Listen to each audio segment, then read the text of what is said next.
absolutely had to lose 25 pounds. You look sadder than a fat woman in a G-string. Let me tell you, those of you who are starting dieting or dieting a little bit, this is what 67 pounds of fat looks like. I can't lift it. Damn, what happened? Did you eat the whole time I was in there? I mean, when I left, you was like, plickety-cow, plickety-cow. Now you like, boom. Wait a minute, I could adjust to a plus-size woman. Just more. They're all fat. The entire room is fat. I'm fat. You're all fat. Fat bastard. The before and before shot. Everybody tells me the same thing. You're beautiful and smart and funny, and I know it's because I'm fat. I'm not stupid. Like, I know if I weren't fat, I would not be single. Like, I know that. Just two fat bad bitches over here, yeah. Just two fat bad bitches. And this is Under the Weight of It All.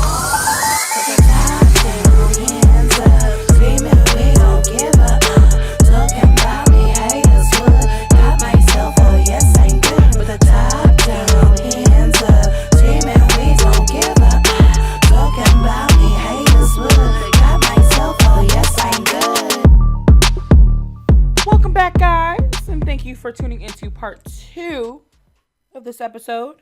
We're going to pick it back up where we dropped it off at. I hope you guys enjoy. All right, hey, y'all. We're back. We back.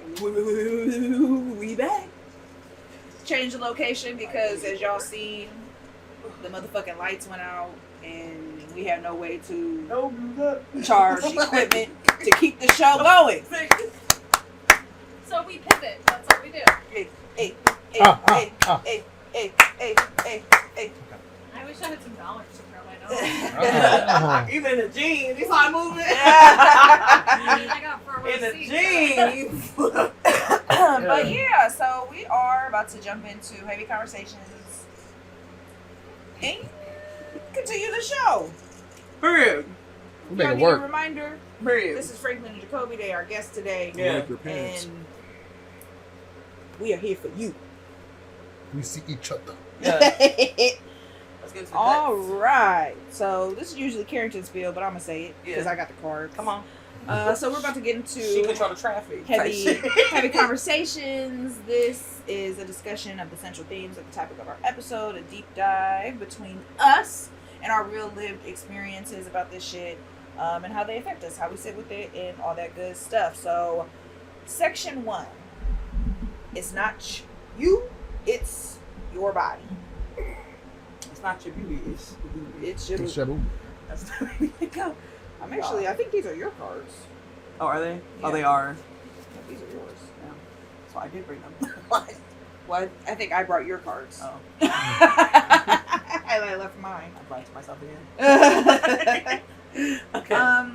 So when did y'all first realize that your body affected how people dated you? Oh no. Shaded. I'm just going to today. Where's my coffee now? My I coffee know now. I'm horrible. I'm canceled.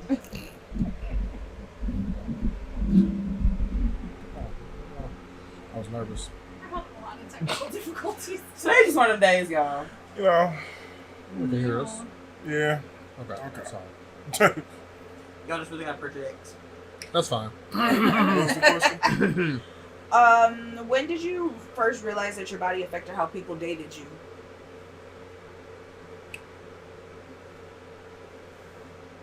Shit. I think I always been like self-aware of my weight. Mm-hmm. So I say I projected it on myself like in elementary school. Yep. Cause like, you know how kids think they ugly? Uh-huh. That wasn't my first thought for me. My first thought was like, I'm a fat, chubby kid. Yeah. Like, it was never about looks. That's not what I was worried. Maybe if I was skinny, I was like, oh, she might think she don't like. It was even with people who was the same size as me. I'm like, they don't want to date no chubby kid. Yada. And then looking back, I wasn't even like chubby at that point. Mm-hmm. But I was a little bigger than your average. Yeah. So I say like elementary. So probably like 4th grade. So very young. Yeah. I would say the same. I would say more so middle school, high school. I think that bridge between going from middle school to high school, where it's like middle school is like, all right, that's like a transitional period between elementary to high school. It's like in elementary, that's one. Middle school is like, all right, and high school just like you thrown in the game, and it's like it can get real mean. Yeah. I think I did the same thing. I feel like I threw myself out. I feel like just being a bigger person in high school, and especially during those times where like I couldn't fit a lot of the popular clothes. I didn't know how to dress. I didn't know how to put stuff together. I couldn't get AirPods. I couldn't get Hollister. I wanted. If I could find a 2X, I was winning. Yeah. But I didn't. I couldn't. One shirt that you go wear 50 times. I would zip up. I would tie it. I could not zip that bitch up at all. Shame on my parents for even buying this shit. Real shit. I would put the bitch on, cut a hole in the shit so I could keep the sleeves down because the sleeves was too short because it was a size too small. And I would never zip it. I would just tie it at the top. And that was low-key style back in the day, so I thought I would get over. But that shit was like tied up here, but all the way over. Oh my god! It'd be like arrow. Like you know that shit. Yeah. That shit was real stretched out. Okay.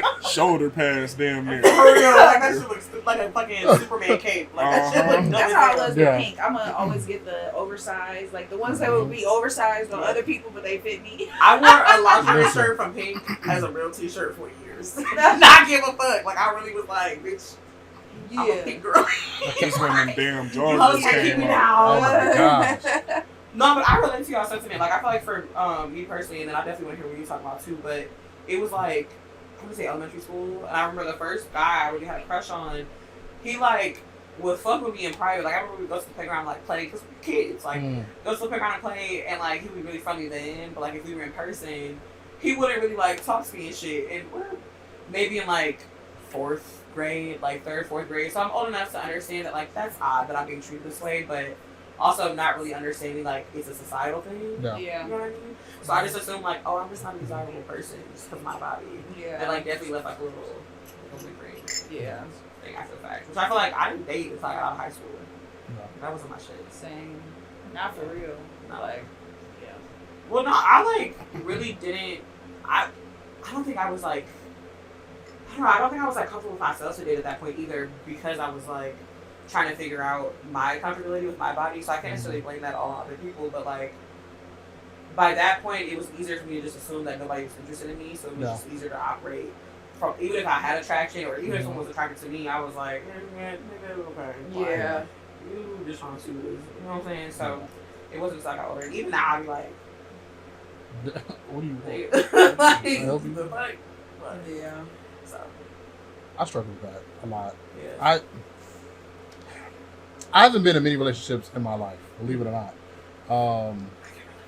It's crazy. I haven't. Style. I understand you. It's okay. We're together. I get you. I haven't been. You also won't let us love you. Let us love you. For real. Like, I haven't been in many relationships in my life, honestly. It's not true. it's not. I haven't been in many. I think it took a while until maybe I was in college where I was like, "You actually fine, nigga. What is Because you are. Like it took a while. I'll never forget. It was a transitional period, 2017. I don't know if it was because I got my hair cut a certain way and I started doing like the little, making a little thing. Yeah. And I said, hold on, some clothes. I said, wait a minute. Was a trend. I'm doing something. Yeah. I'm like, yeah, all right. I gotta do is get some clothes, whatever, like that. So I think that was a transitional period to be like, now I feel comfortable with myself. Yeah. But it's crazy that it took to college for me to finally feel comfortable. So imagine from age, I don't know, 8 to 20, I'm like, I'm not attractive. I'm not a person anybody want to be with. I'm not wearing nothing. Then I'm like, no, I ain't. It's very hard to get out of that mind frame too. Like, Yeah, it is. Yeah. It is. I think people are more open to what they like once they get older too. Yeah. Because like all of a sudden, everybody like big girls, everybody like big boys. All of a sudden. And it's more socially acceptable than it was in the 90s, even with all the bullshit that come with it. It's like,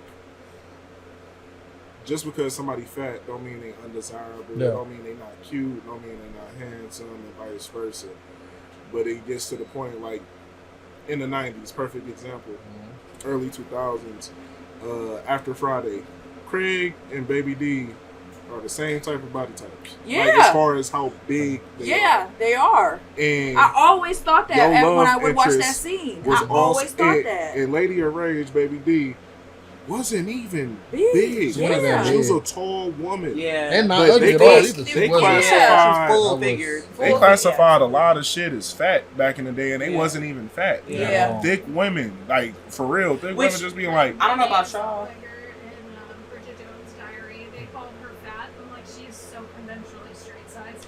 Yeah. Yeah, but I don't know about y'all. I know we talked about this in the past. Like, being a kid consuming that type of media and seeing someone that's clearly smaller than how I am right now, and seeing that they're being deemed fat, they're other as fuck in media, like, I'm already knowing that y'all not fucking with me. Yeah, like, I don't even have to, like, question if I'm desirable. Y'all calling Raven Simone fat altered Crazy. my brain. And she was literally a Not- slim thing. not Slim fat. thing. Like, Yeah. she had to get like she's not 3 fat at breast all. reductions while she She did ain't this. never that's been crazy. I didn't know that for They, real. because you gotta remember, black kids develop fast. Yeah. You know, they try to keep that teenage. That's why it's hard. That's why if you notice, Disney don't have a lot of young black male like actors because 2 seconds later they got a beard and shit. I can't get 4 seasons out of this. Yeah. You know what that I makes mean? a You lot was of just sense. you was just 5'6" last year. Now you 6 feet. You even, you big as shit. You got a mustache. You got a beard. Yeah. You think of, Like, like Corey, we can't- he has such a baby face. Yeah. Yeah, and that's why they kept him. Yeah, That's why he you got can work Corey with in the that. house, because the They spinoff. Yeah. I don't even watch the spinoff, but I knew when the spinoff had came out, the little boy that played Raven's son looked like a little boy.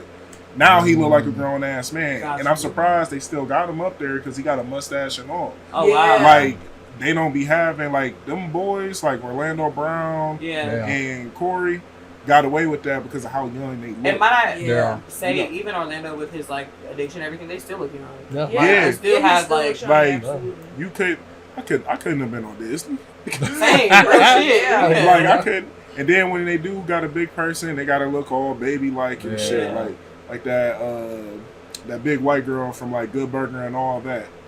Oh, I'm very bad. Yeah. So like, Oh yeah, I Yeah. know who you're talking about. So since we're talking about like childhoods, I'm curious, like, what's the earliest dating insecurity that y'all remember? my brother called me fat, and that's when I realized I was fat. So you think like your brother calling you that, like it made you recognize that like in dating, like And- everybody would consider you. You know how you realize something in real time? At that point in time, I thought I was just like everybody else. Yeah. And I vividly remember him. He don't remember. I vividly remember him like calling me a fat ass or something. Yeah. And after that, I just couldn't shake that shit out It my sucks 'cause head.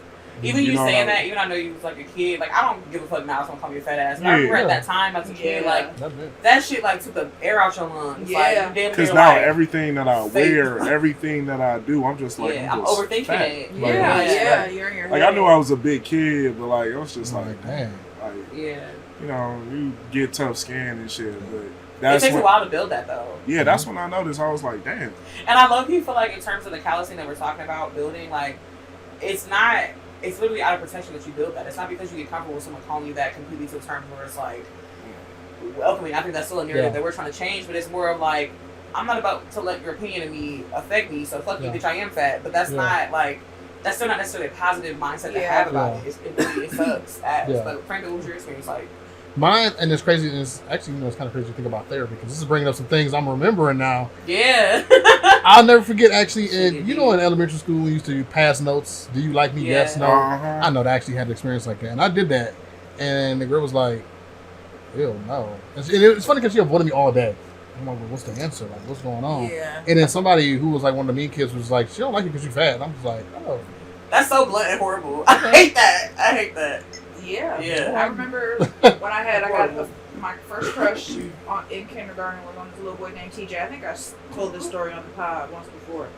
But like when I told somebody that, because you don't know that you shouldn't like somebody because you're fat. Yeah. So then you like I think I told like somebody, and then it became like she Yep, likes you, and then now I'm being laughed at because I like somebody because you know I don't look like everybody else in the classroom. Yeah. So, and it was like one of those moments. I think one of the kids I was in the class with was like, well, he doesn't like fat girls. Yeah. Or something of that nature. And We are 5-6 years old. Kids. Like, she You didn't gotta- give a fuck about You know any of what that I in the mean? first Like, place. Yeah.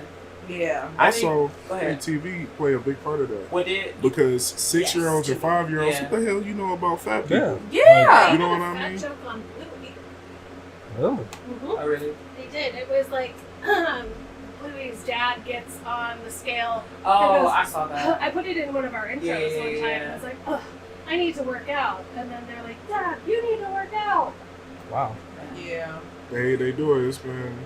I just like, I think about watching that fat camp on MTV when I think about being a kid, consuming media that's like catered towards fat people. Like, I literally watched them like scrutinize these kids for their parents lucky not giving them like the right plans in terms of feeding themselves. But I wanted to go there so bad. Me too. What about that and then show? That's now so watching sad. back, it's like, Wow, I'm and triggered. I wanted to go there because I just wanted someone that cared about me to help me Yeah. like lose weight. But it's like they weren't even doing it in the ways that I would have The needed. Biggest Loser. I just wanted somebody too. to I see used that to my watch struggle. that. Yes. Yeah, I used to watch And we Biggest talked about that too. Like Yeah. all of these shows were so fucking traumatizing to kids, but because we're fat and we're already othered, it still was like these are a group of people that understand my struggle, and I can relate to them more than I can relate to the people that are judging me.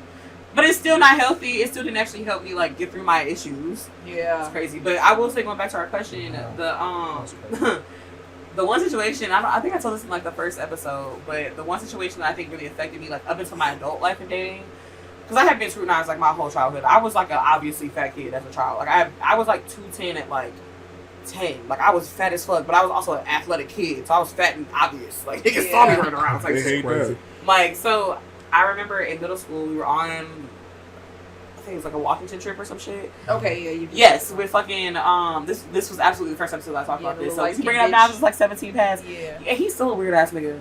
But I was into light skinned niggas. I'm not really into that now. That's just me. But he was cute at the time to me. And Gotta catch them all. Sorry. for real. Sorry. And he I'm gave like, Clay yeah. Thompson with his weird ass. But he was sitting down and he was like, "Oh, like come sit on my lap." And me being the person that I am, I was like, I was feeling it. So I was like, I'm gonna go sit on my lap. Like, got my ass up. I went over there. He, as soon as I like got close, he started laughing. And like literally was like, I can't like low key like, why the fuck do you think I would be about to let you sit on my lap? And it's like, man, you just asked me to. Right. And like that, like mind game, because he was dead. Like he wasn't dead serious, but to me, I thought he was. Fucked me up for years. Like I did not trust to this day, low key. Like if somebody really fucking with me, I'd be like, hey, let me get really on. Yeah. You don't really like me for real. Like I need to see that you fuck with big bitches, to know that you really fuck with big bitches type shit. That's the And fucked up thing about children is children be battling a lot and they don't talk about it, right? Mm-hmm. So You don't think you have the outlet what do to? you do Yeah. as a child? You like y'all pick on somebody. You know what I mean? Motherfuckers can be getting beat at home and then get home, get to school mad as shit. Can I just and say, then- I know this person personally. Some people are also just shitty people. Oh no, 100%. That's it. 100%. Yeah. 100%. Like some people is just that's why nobody talk to you. Like Yeah. totally understand. But like kids are vicious. So we done seen kids bully kids into killing themselves. Yeah. You shouldn't be 7 years old even thinking about about that wondering, at even all. knowing about killing yourself. Yeah. You know what I mean? And you shouldn't like that shouldn't be anything a 6-year-old, 7-year-old, 8-year-old and above should be Gotta even worry. Yeah. talking about. Like Yeah. you got bullied so much that you killed yourself. I'm pretty sure everybody here done got bullied to the point they go home. Shit. Parents. My mom didn't call me and my brother fat asses. And the first time she did, I was like, I know who you are. Yeah. Mm. I don't Like I don't think my mother was ever that explicit, Yeah, that blatant. but didn't have to be because of the way she talked down to me. Mhm. Like it was almost worse. Like I'd rather you just Yeah. call me a fat ass than to say literally didn't be all around this, the bush yeah, about it. And I it say wasn't- I feel all this other like it passive wasn't shit. for like food. It wasn't like because some people you have to be harsh and others you don't.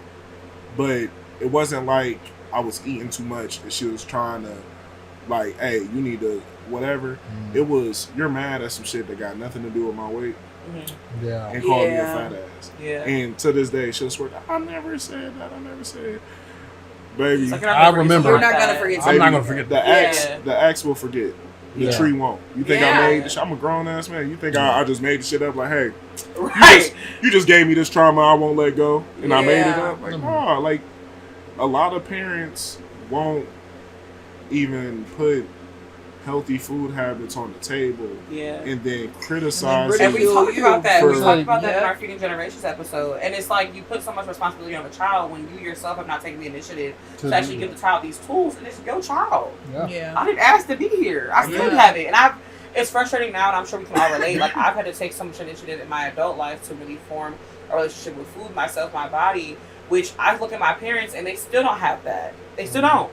Seriously, like literally the other day, I told you I was hanging out with my mom. This is maybe like a week ago. About a week ago. You know what I'm saying?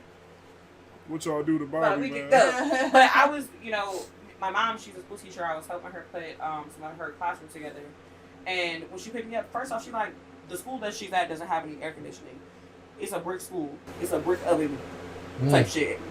They haven't had school in months. Like, it's just closed doors. So it's hot as fuck. I'm thinking, like, okay, I'm about to wear some yoga pants and, like, a little bralette type shit. So the next time that we go, her superintendent's going to be there. And she's like, I just want to let you know, like, just make sure you cover up and, like, wear something. She's like, don't get mad.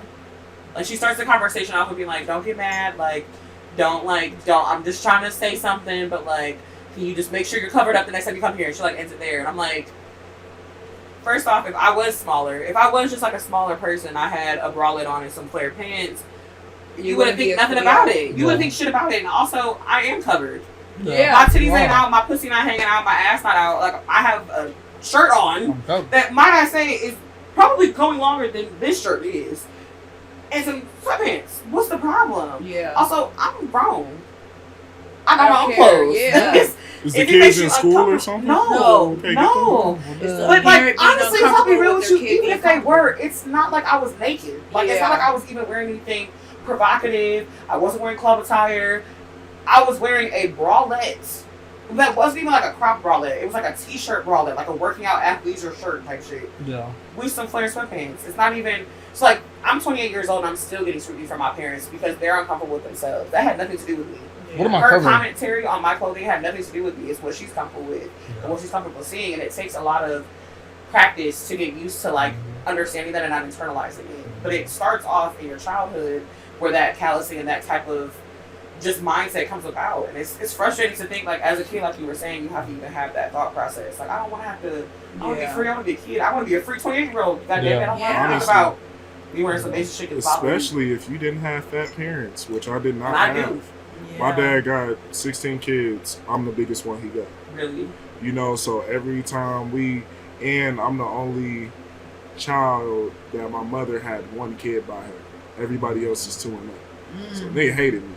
So, like, everything was like a big, for the longest, this is like what made me stop liking certain things about people, especially your family is the first one to kind of damage you. Yeah. Because instead of, to me, it's certain phases of like trying to help a child out or pushing them in the right direction. Abuse isn't one of them. So like the whole like calling them names and making them do shit. If you want your child to do something, you might want to do it with them. Yes. You try the positive route before you just go like I'm a grown ass adult who been overweight for whatever and I'm about to die or some shit like that. So instead of positive reinforcement, I got like Little Daddy.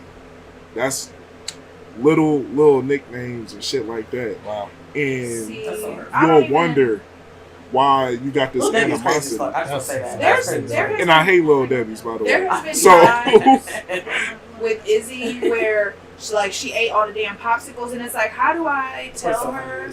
How do I explain to her that she doesn't have to eat everything without it creating shame? I don't want her to feel shame. Yeah. Right. You know what I mean? Right. So it's like, how can I what's word this? And it was, honestly, I just was like, they're not going anywhere. Yeah. You know what I mean? No, Like, and that was just real shit. Like, it's not going anywhere. Yeah. We're gonna get more. You don't have to eat all of these today. Like, it's. that's what I You do want with something? Manny. If you want a popsicle, don't get a popsicle. Go get you a couple pieces of fruit. It's sweet. Yeah. The same way, I you think know the what I mean? conversation, the chastising aspect is Also, what, I get zero sugar popsicle, so I don't. you don't gotta worry about you know it. what I Yeah. mean? They already No. 2 calories anyways. Sometimes you just gotta make a healthier option. Even with Emmanuel, yeah. I'm like, he asked for some more. I said, give me 5 minutes. Because with me, that's what helped me when I was a kid. If I wanted seconds, because most of the time the food is just tasty. You're not really you're hungry. right? So I'll make something and I'll eat it. And I'll be like, damn, I want some more. Right after you're done, I want some more of that. Yeah. Give yourself 5 minutes. You're not going to be hungry. You might not even be thinking about the shit no more, let alone not be hungry. And that was my problem. Shit, if the shit good, oh, 1 second. Yeah. But shit, if you can wait 5 minutes, you're like, oh, I'm about to wrap it up and everything. Yeah. He eats a lot and he eats quick. So I'm like, slow down. No. Slow down. It's not, like you said, it ain't going nowhere slow. You can always get more of whatever you want. Absolutely. I grew up in like low-key a I'm food trying to learn desert. now. As an adult. No, for real, because like you enjoy the better things. So my thing is like fish and shit. I fried a whole bag of fish, like a $22 bag of fish. It probably And he was ain't bring us none. 30 pieces of fish in that bitch. Yeah. That shit lasted a day and a half. Oh, y'all was Wow. smashing. Fucking that shit. Was it fried? It was fried. It was fried, laid to the side, everything you want to call it. We ain't getting none. Nah, man. I'm saying, like. And I can cook, so that's another. And people don't talk about food trauma. They don't. I'm and it's- fat, right? Yeah. And I grew up like a fat kid. We didn't have food. So I have a big problem with wasting food. If I fucked it up, if it's old, I have a very bad habit of not throwing away food. I'm going to figure something else to do with this bitch just because of the way I was raised. No. So on top of being a bigger kid, it's like, how do you tell these people, not even tell them, but like, they calling you fat and shit, and you ain't eating at home. Yeah. You know what I mean? I'm eating a lot here because I'm not eating at home. Yeah. It's a whole bunch of reasons why someone's big. It literally. You want to know what I mean? Like, people eat their feelings, all types of shit. Also, people have how we chronic talked about illnesses. earlier. People have like and, chemical imbalances within their body. It's and we not don't go just- to the hospital. So you Literally. might have this chronic illness from when you're a child and you never got checked out on it because your mama don't take you to the hospital. Yeah. So we all sitting here thinking, oh, he just big because, no, he's big because he got A, B, C, and D. And he ain't never got tested for it. Multifactorial reasons. It's It not does. just this equals this. It's Yeah. not. Yeah. I hate the simplification of obesity And being that's a big kid. It goes back to that. It's like you can't. It's not one size fits all. Because I'm somebody that like I can't really relate to that. I'm grateful for the fact that I did have access to healthcare, but like my parents knew what was wrong with me and still decided to be fat phobic and still tried to like suppress me, even though there was a literal reason. It still is for me being the size that I am, and I think that's also frustrating to like know that sometimes people will have the tools and will still actively ignore it just because of their own biases. Yep. Like If the closest people to you aren't giving you the support, because at the end of the day, everybody can make fun of you, but if you can go back home to your parents, you know, it's like, all right, it makes it you got something. You worthwhile. have a safe space. Yeah. But like I said, I didn't have big parents. Yeah. And my mom didn't really get bad until like the end of middle school, high school type era. But my dad was a bully about it. And like, and for me to be your only big kid and for you to be a bully about it, it's like you can't come, you gotta try different roads to get your child there. Like how you said. You don't want to say it, and sometimes kids are kids and their feelings just gonna be hurt. Yeah. You know, no matter which one, you can still say it as soft as you can. You feeling, you know, shit sting. Yeah. You know, it's like somebody being like, you know, I don't like you. I think you a cool person. I don't like you. You like, yeah, shit still sting. You know, Yeah, right. you understand. You gotta process that. But the shit still sting, and that's hard because I was a kid who did the same shit she did. Like, shit, this was good, so and so. Especially because my parents cook so much, and my whole life is cooking and food and shit. Yeah. So it's just a whole mix up of just fat bullshit. I love food. My dad had the restaurant. My mama had the restaurant. It was just food everywhere. At times it was food nowhere, and then it was food everywhere. So that's why the relationship is so wishy-washy. You know, like, I don't know the next time I'ma fucking eat. So and that's some enjoy real what I shit. can. Yeah. So I'm gonna eat like shit. We done only had eggs and rice.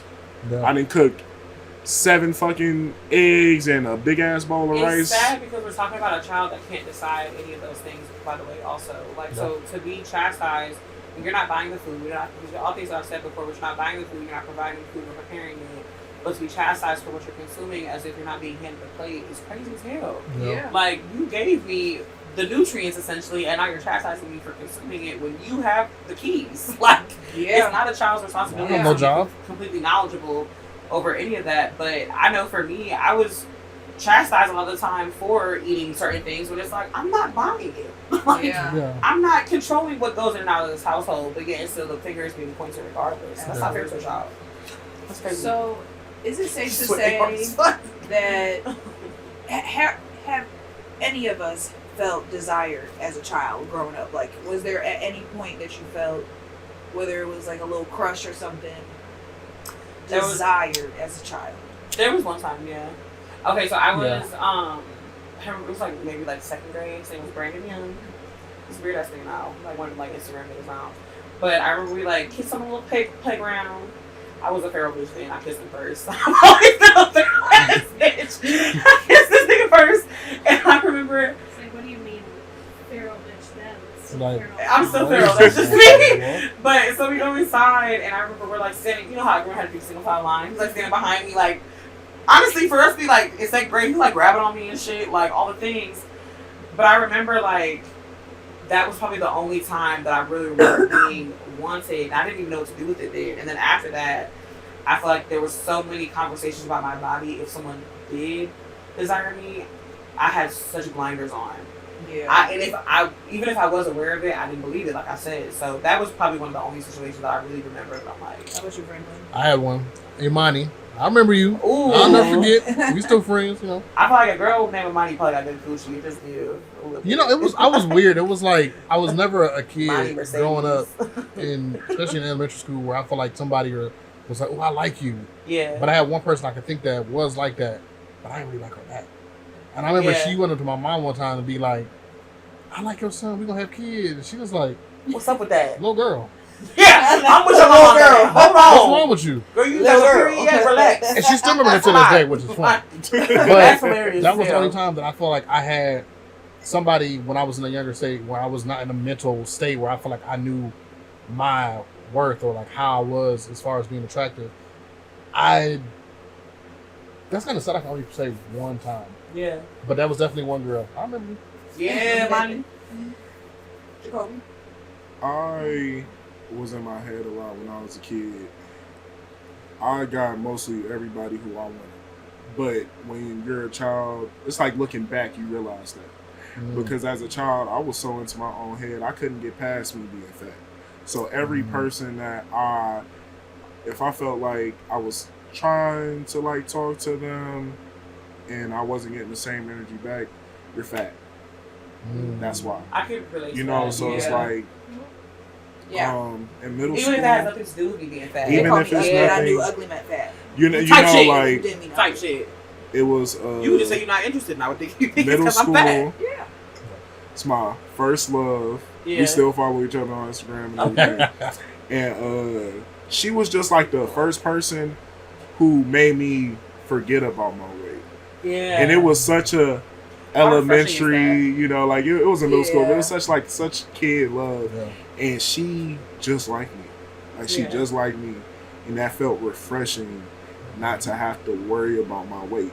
Because when you go through life as a kid and you know, like, oh, little pretty skinny girls get talked to, the skinny dudes get talked to, and someone just likes you, don't ever mention your weight and just whatever, you just like, oh, like this is what it feels to be regular. Yeah. Like she could just see me. Yeah. And even then I was still like, shit, like this gotta be a joke or something, you know. But she liked me.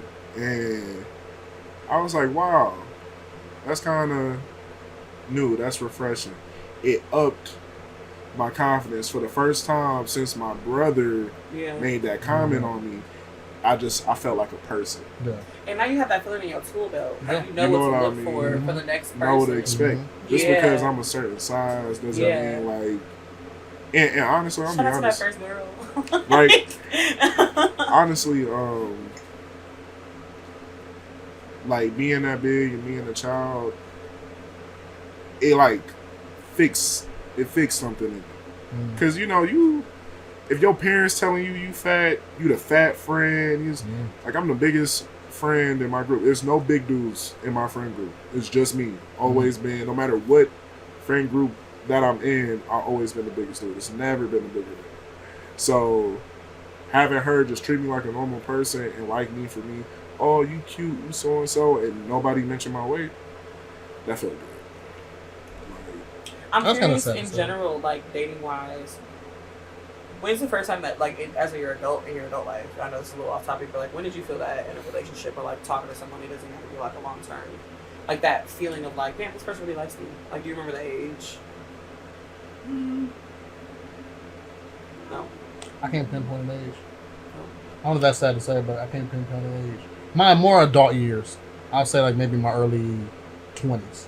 I would say my. When you felt that feeling, do you, because it was the first time you were in your adulthood, do you feel like you knew what to do with that? Like, do you feel like you could actually like nurture that relationship and like grow something with it, or did it feel like volatile?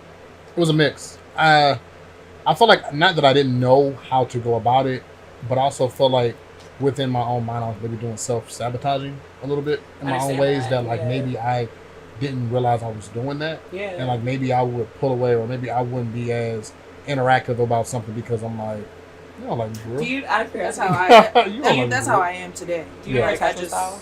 You know your attachment style? Not really. You gotta take a look clear. You know what I'm talking about. You know what I'm Which talking one? about.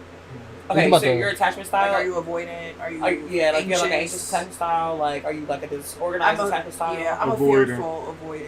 I'm a disorganized. I thought I was avoidant, and I was doing a little bit more research. And a disorganized, I think, fits me a little bit more than avoidant, because I think that not only do I avoid it, but I also am like, is this? I don't know what the fuck. Like, am I okay? I don't know. That's Like, the fearful. So I have both. I'm anxious, and so my anxiety, the fearfulness, will cause me to be avoidant.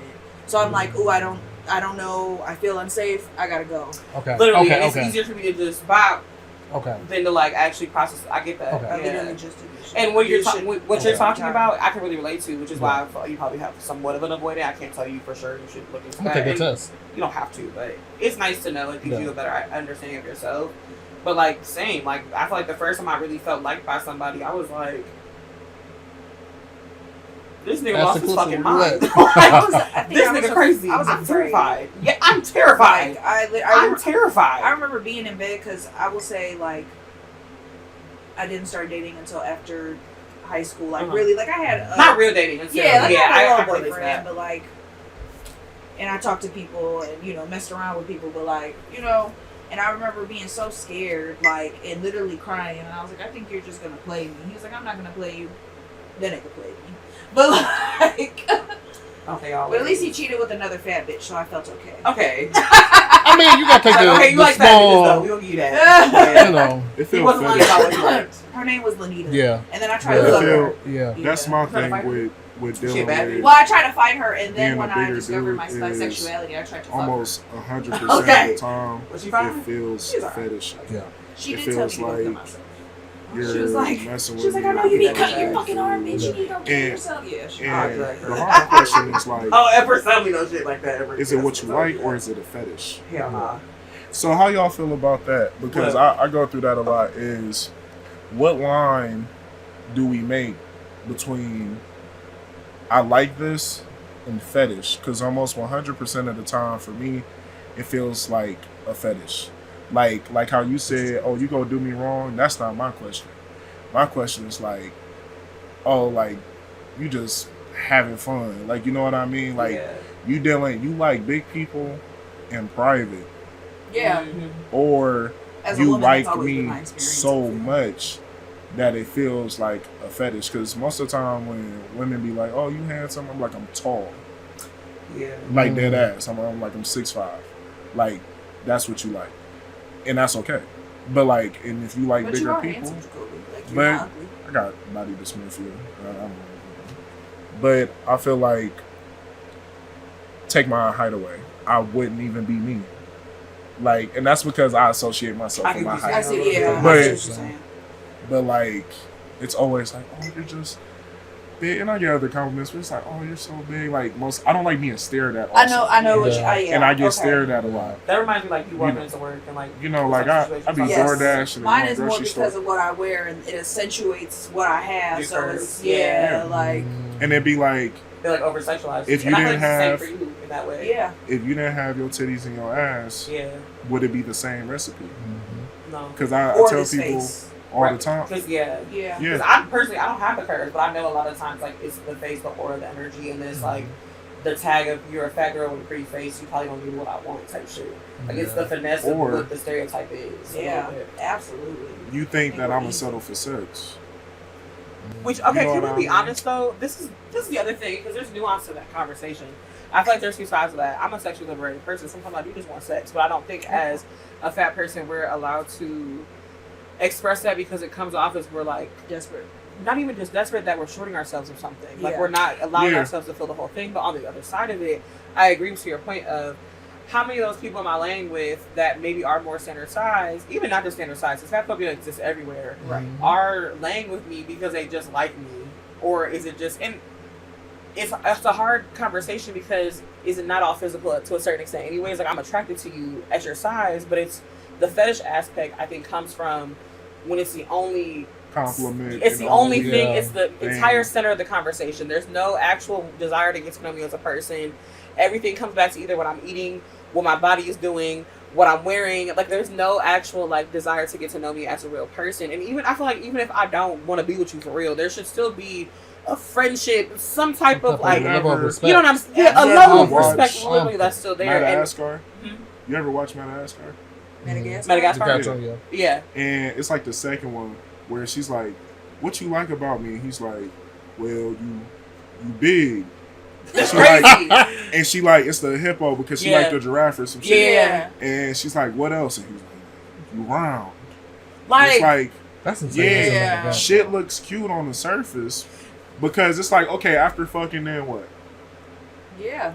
You know what I mean? But even in the approach, I think of some of the comments we've had under our page, like you'll have people that really think that they're fully supporting, and I don't know if y'all can relate to this, but they'll be fully supporting of us being fat or whatever, and they'll be like, I love BBWs. They got the best pussy, the best head, they cook the best. They got, and it's like you are saying nothing about my personality, my character, or what I offer as a Every person. time someone like, says that, that's exactly what they go to. I know I'm gonna be fed. I know I'm gonna be yes. fucked. I'm like, and all you right, will, bro. but also like I like I'm a tennis. person. Yeah, I I got also a like personality. Did you know I write poetry, But nigga? you know, my sister is half my size and also go cook, clean, do everything else. The big bitch, like, just because it very much gives Aunt Jemima, like, or I'm like a mammy role. Like, just because I'm plus size doesn't mean that I'm a mammy. I'm a human being and I'm doing things that I think anybody at any size offers Yeah. You know in what I most hear? relationships. Like, That's such a turn off.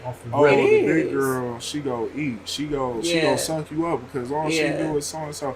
You're not naming. It's always sexual or food. it is. Oh, Nothing. he can cook. You know, he's so and so. It's not this girl smart. It's not this dude. He got ambition. It's not. It has nothing about. It has nothing to do with like your actual character. It has everything to do with your body. But I feel like, do we think as fat people that are aware of that? I think of like other parts of our community that kind of help to push that stereotype forward. How do we? And I can speak for myself. How do we try to navigate that in a dating world and like call it out soon enough before you get kind of trapped in a situation? Like, how do y'all, going back to our question beforehand, like, what's a red flag in that situation that you see?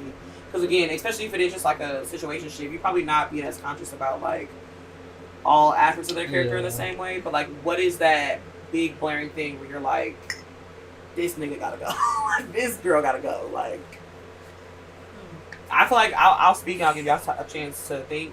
For me, it is when I do think for me as a woman, if it is just a sexual partner, if someone is overly asking me for fellatio head, like, if you're making what I can do for you, because sex is an exchange, first off, so if we are just fucking, this is still, right. Everyone should be having fun, type shit.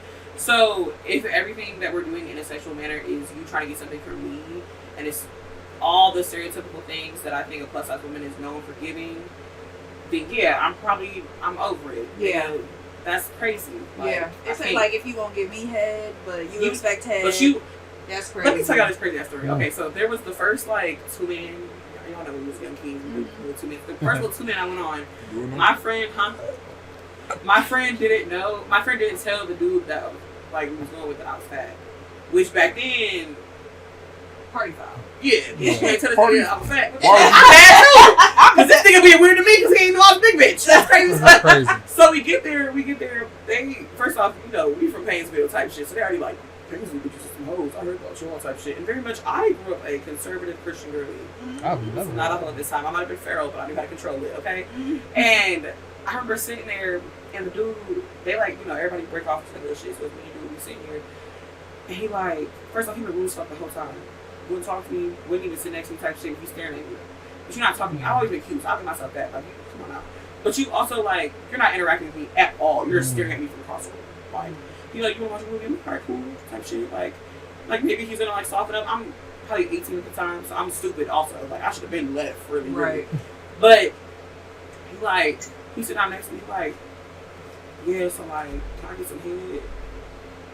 Like what? I was like, no. No, you cannot. Why he asked for it? Like, it was a, can I get a... Can I get some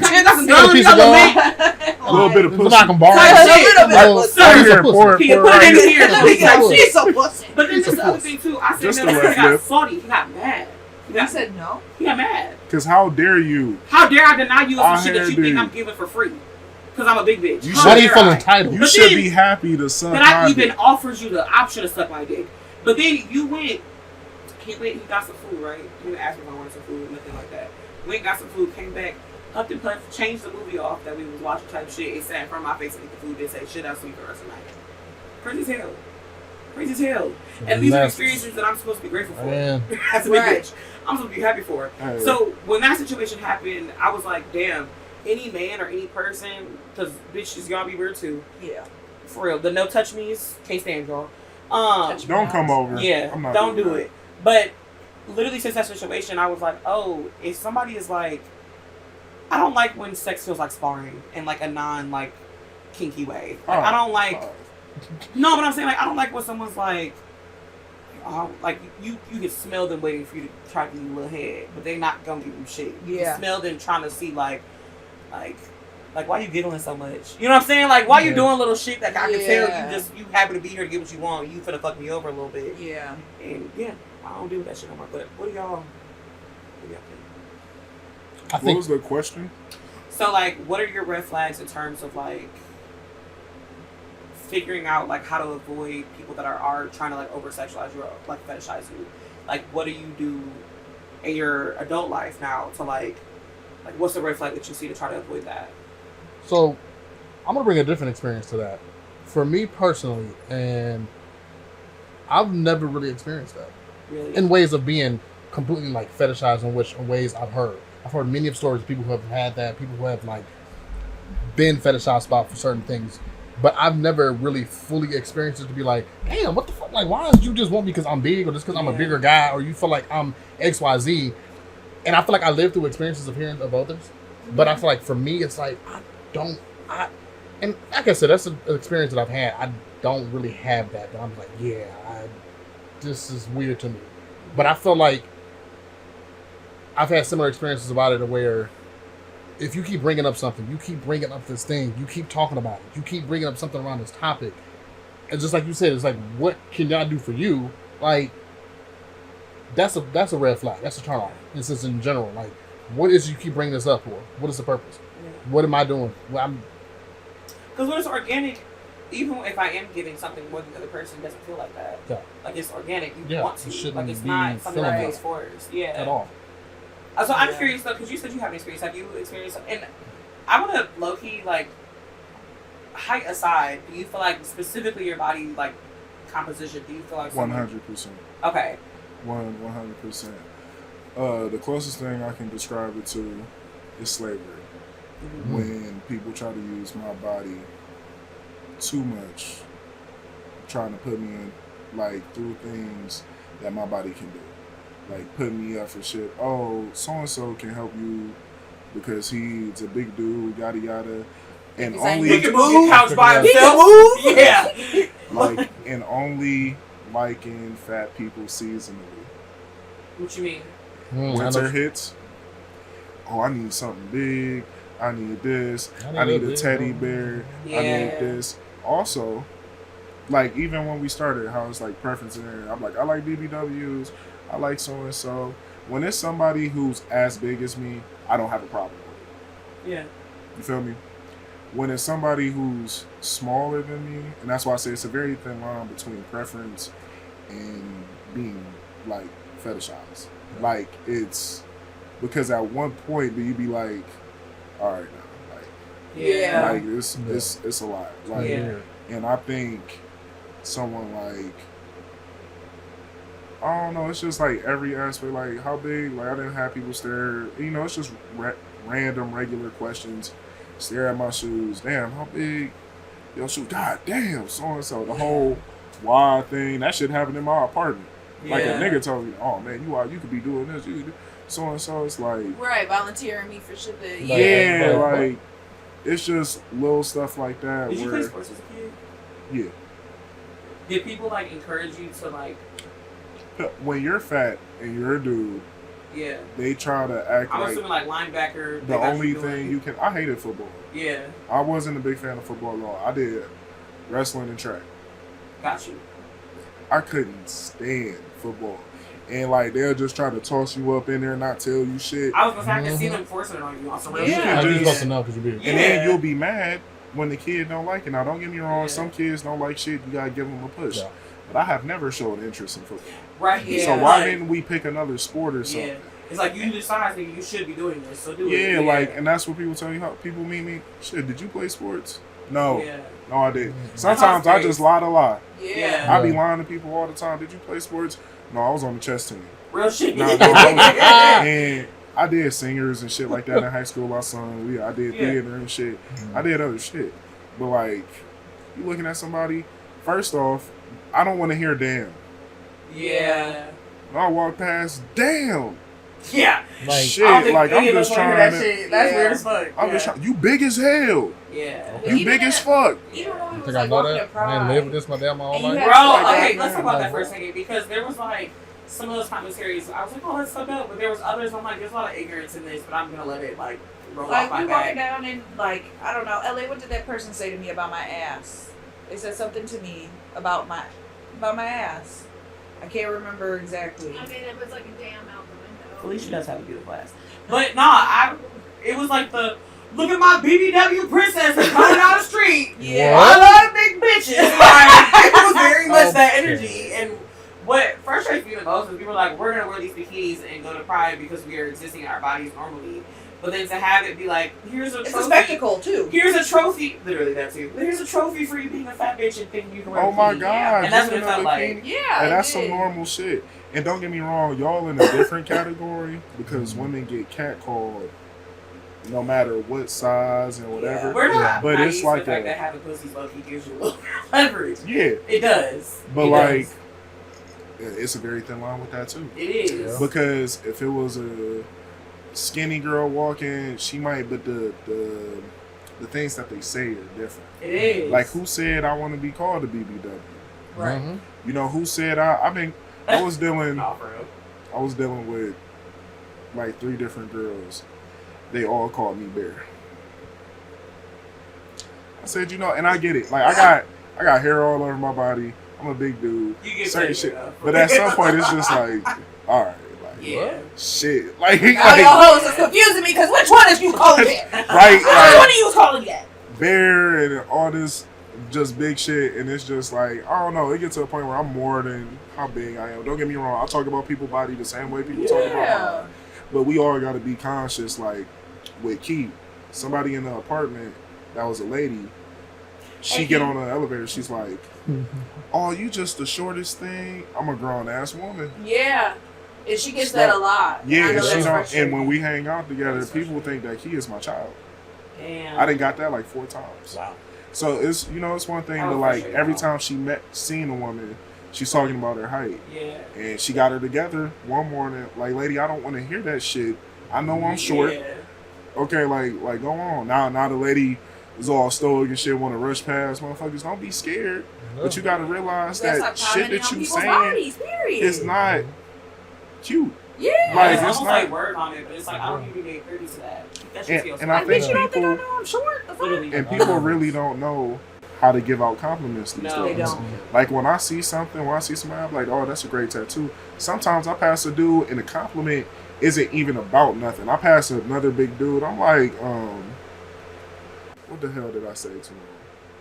I said, you ain't gotta do me like that. He had like 2 chains on, you know. I was like, you ain't gotta do me like that. He like, my bad.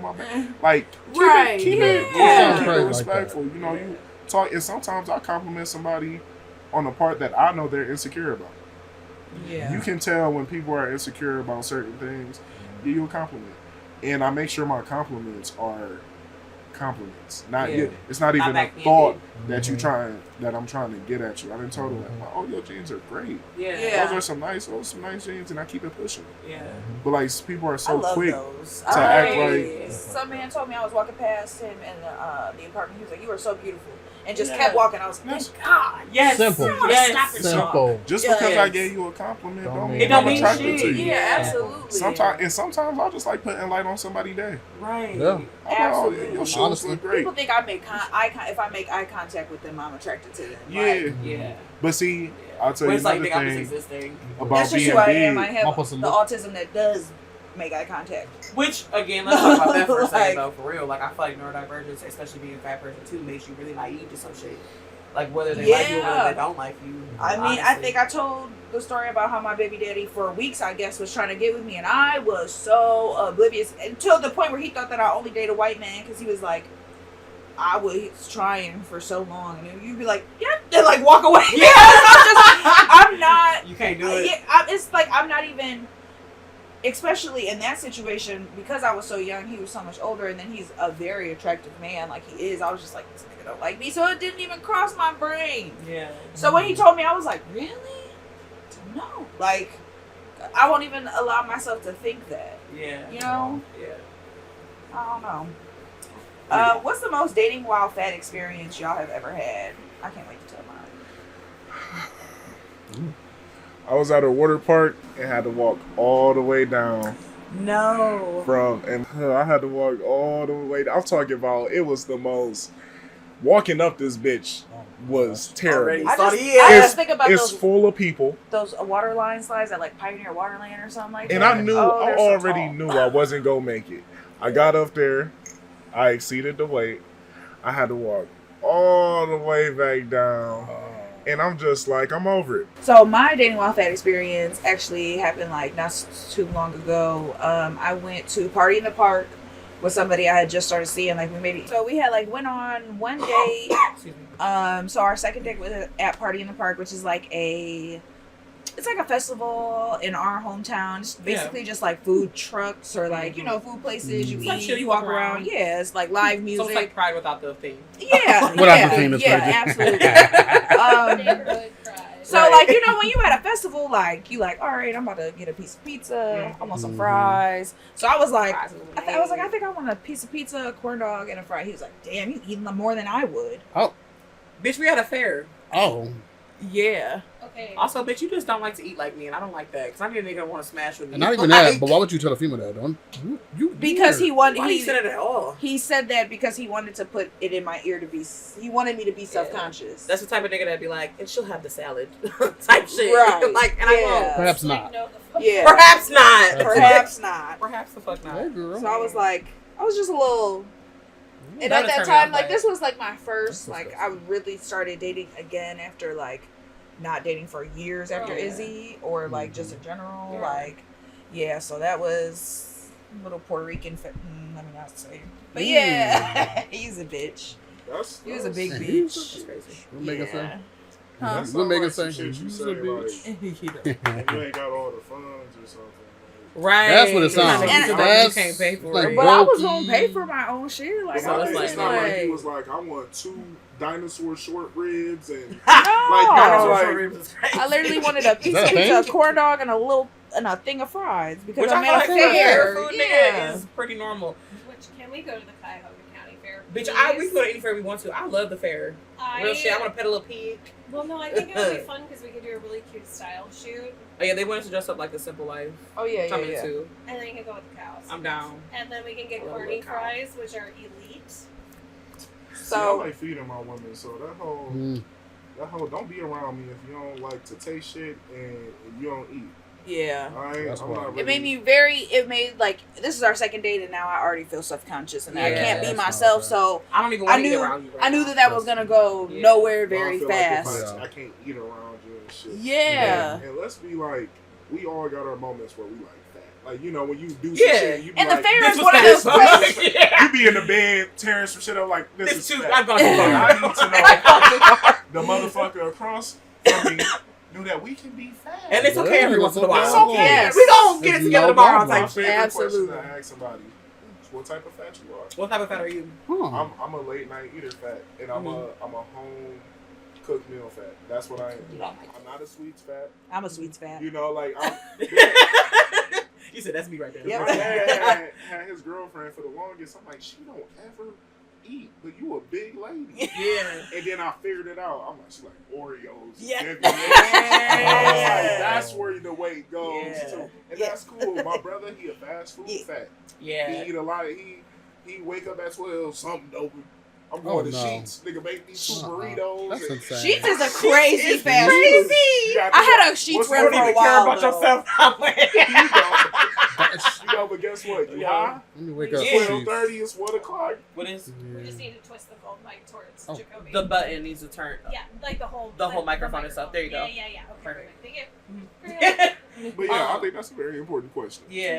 That's interesting. I feel like if I had to consider my fat, I'm either like an oil fat. I love butter. I love butter down. Oh, or I'm I a could butter definitely be a bitch. fast food fat myself. Like I'm a butter bitch. I Hey, love me some butter on some real shit, but Bro. also like a little 5-piece from Arby's. That little potato cake I'm gonna get every time. Like I love a Diet Coke. I love a Diet Arby's? Dr Pepper. I think I go in Arby's between is my bad fast bitch. food fat. I think I'm just a processed food fat, unfortunately. Now that I can, Like I like a pizza roll. I like a I little feel bagel so bite. seen. You know, I I'm like. That's why I not like a- Trader Joe's. I'm all Because I feel like I can be a around. processed fat without feeling bad about I'm not it. a freezer grocery store person. Yeah. See, Yeah. Trader Joe's changed It's my one life. of the worst things ever because I can't keep food in my freezer. Yeah. It's just not the way that I cook. Yeah. So when I'm fucking hungry and I'm drunk and shit, and I'm You like, I gotta just wish I had You gotta a make a whole motherfucking meal, hot don't you? pocket. I'm an Yeah. You ingredient gotta freeze your household. own, yeah. So I said the freeze only them, bro. time it snacks in there is for them kids. Cook your own. So, Yeah. And so I'm freeze sitting them. in this bitch and I'm like, I'm about to eat 2 pieces of salami and some mozzarella cheese.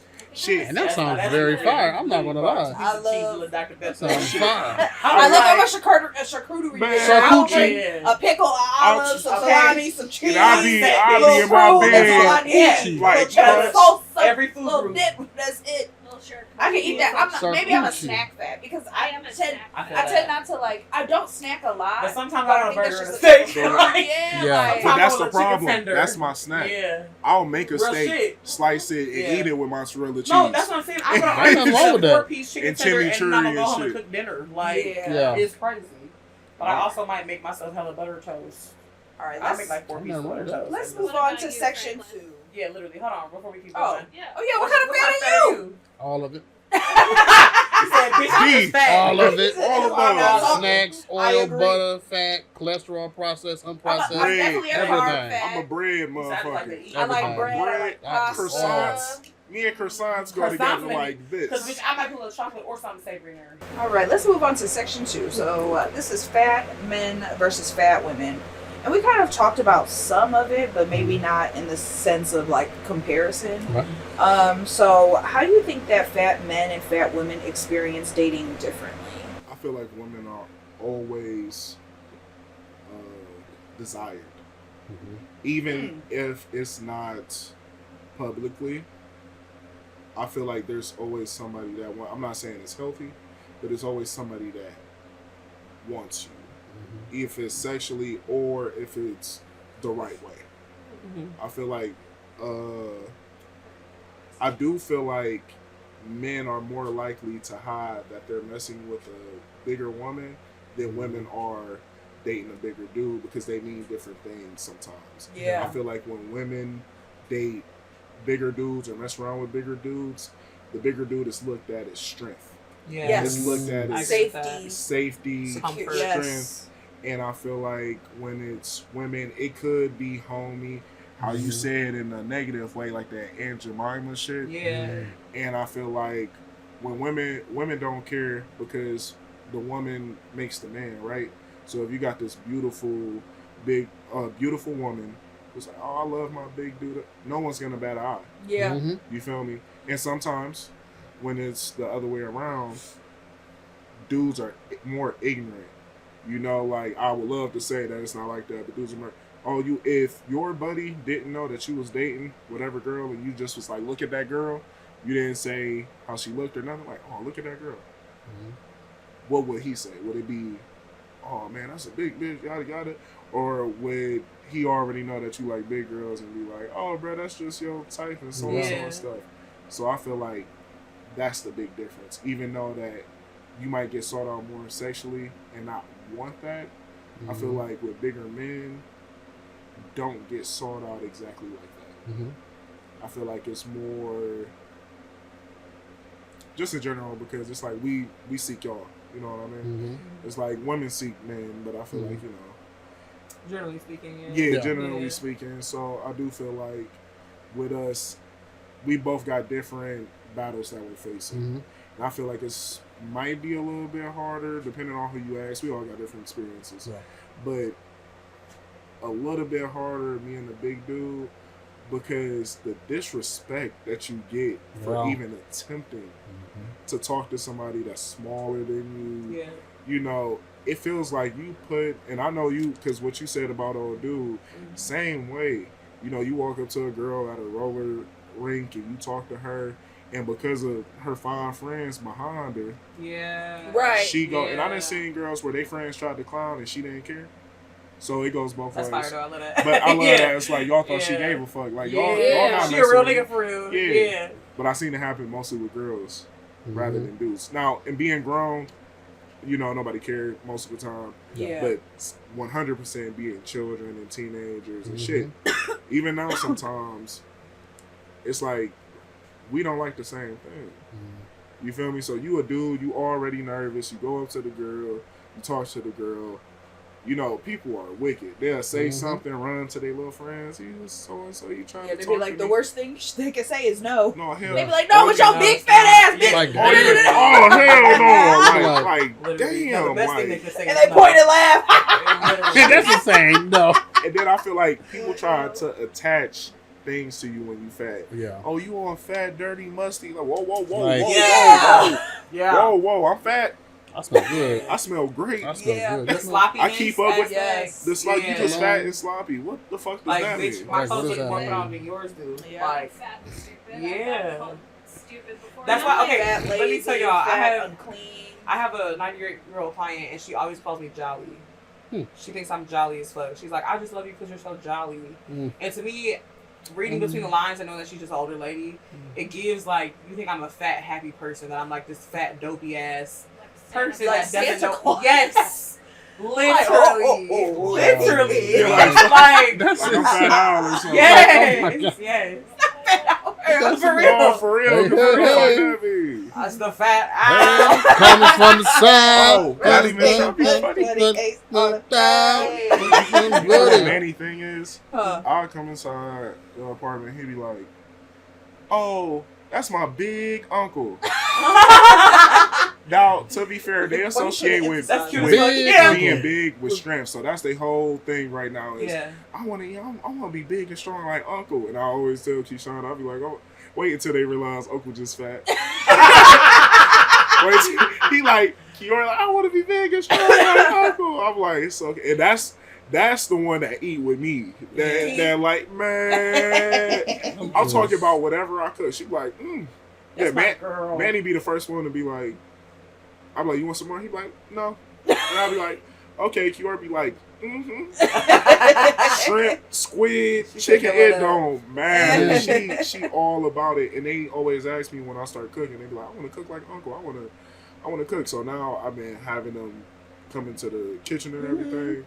But that shit kills me. He's like, yeah, my big Uncle. I'm like, all right, bro. All right, chill out. All right, Yeah, I get it. That's so cute. That's those B words. Jacobi kind of answered the second question, which who y'all think it's fetishized more, and I think it's on both ends. Like you were saying, like when you see a strong fat man, especially like in media. So like when you think of like the fat men that were like on TV, like Uncle Phil or What'd you say? Maddie Matheson. Hey, that's my dog right there. I love Oh, man, I he's love so Maddie fine. He is fine. Action Bronson and Maddie Matheson. Action Bronson. It's like two of Yeah. the same size of the coins. Yeah. Like, I feel like they'd be best friends. Yeah. He's like Action my Bronson favorite. is so fine. fine. He is sexy as hell. See, Even him when and he's Action voicing, Bronson I used to watch are the fucking my Delicious all the time fashion just because icons. of his him. voice is Yes. very. Cause being, I like his accent. I told you that Armenian, I have a hard time finding clothes and shit. Yeah. Like an extremely hard time finding shit. This looks great.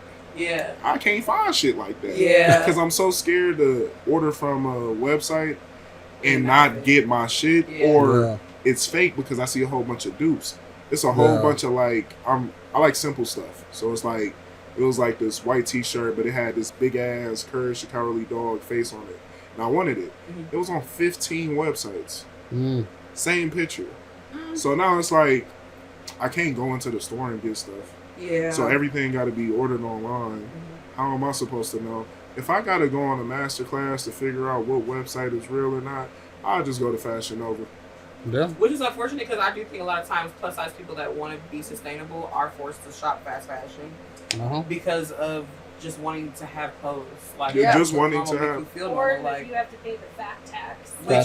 Which did y'all see this shit with Samira? This week? Y'all might not be privy to that. Y'all know who Samira is. Samira on TikTok. Babu Yeah. or whatever. Like the girl, the plus size girl that that tries to dismantle like just different issues that I feel like society creates against fat people. And she was buying a shirt from Target, if I'm not mistaken, and the shirt was listed for $8, but the standard size one was listed for $6. And she asked him, was it okay? She asked him to price match, and they did. And the girl, when she was recording it, the girl was like, "I'm doing this because I also don't think this is right, not because like there's a policy that's saying I should." But then a few days later, because the video went viral, Target changed the pricing, and so it's like, and you made it. I saw what you retweeted. I'm like, really though, that's for real. Why aren't baby clothes $2? Yeah, because somebody said it's more material. If so why the fuck did I pay $16 for a fucking onesie for my daughter when she was this fucking big? Right. It's less material. Like, if it's less material, no. And if that's the case, why is it a $2 difference?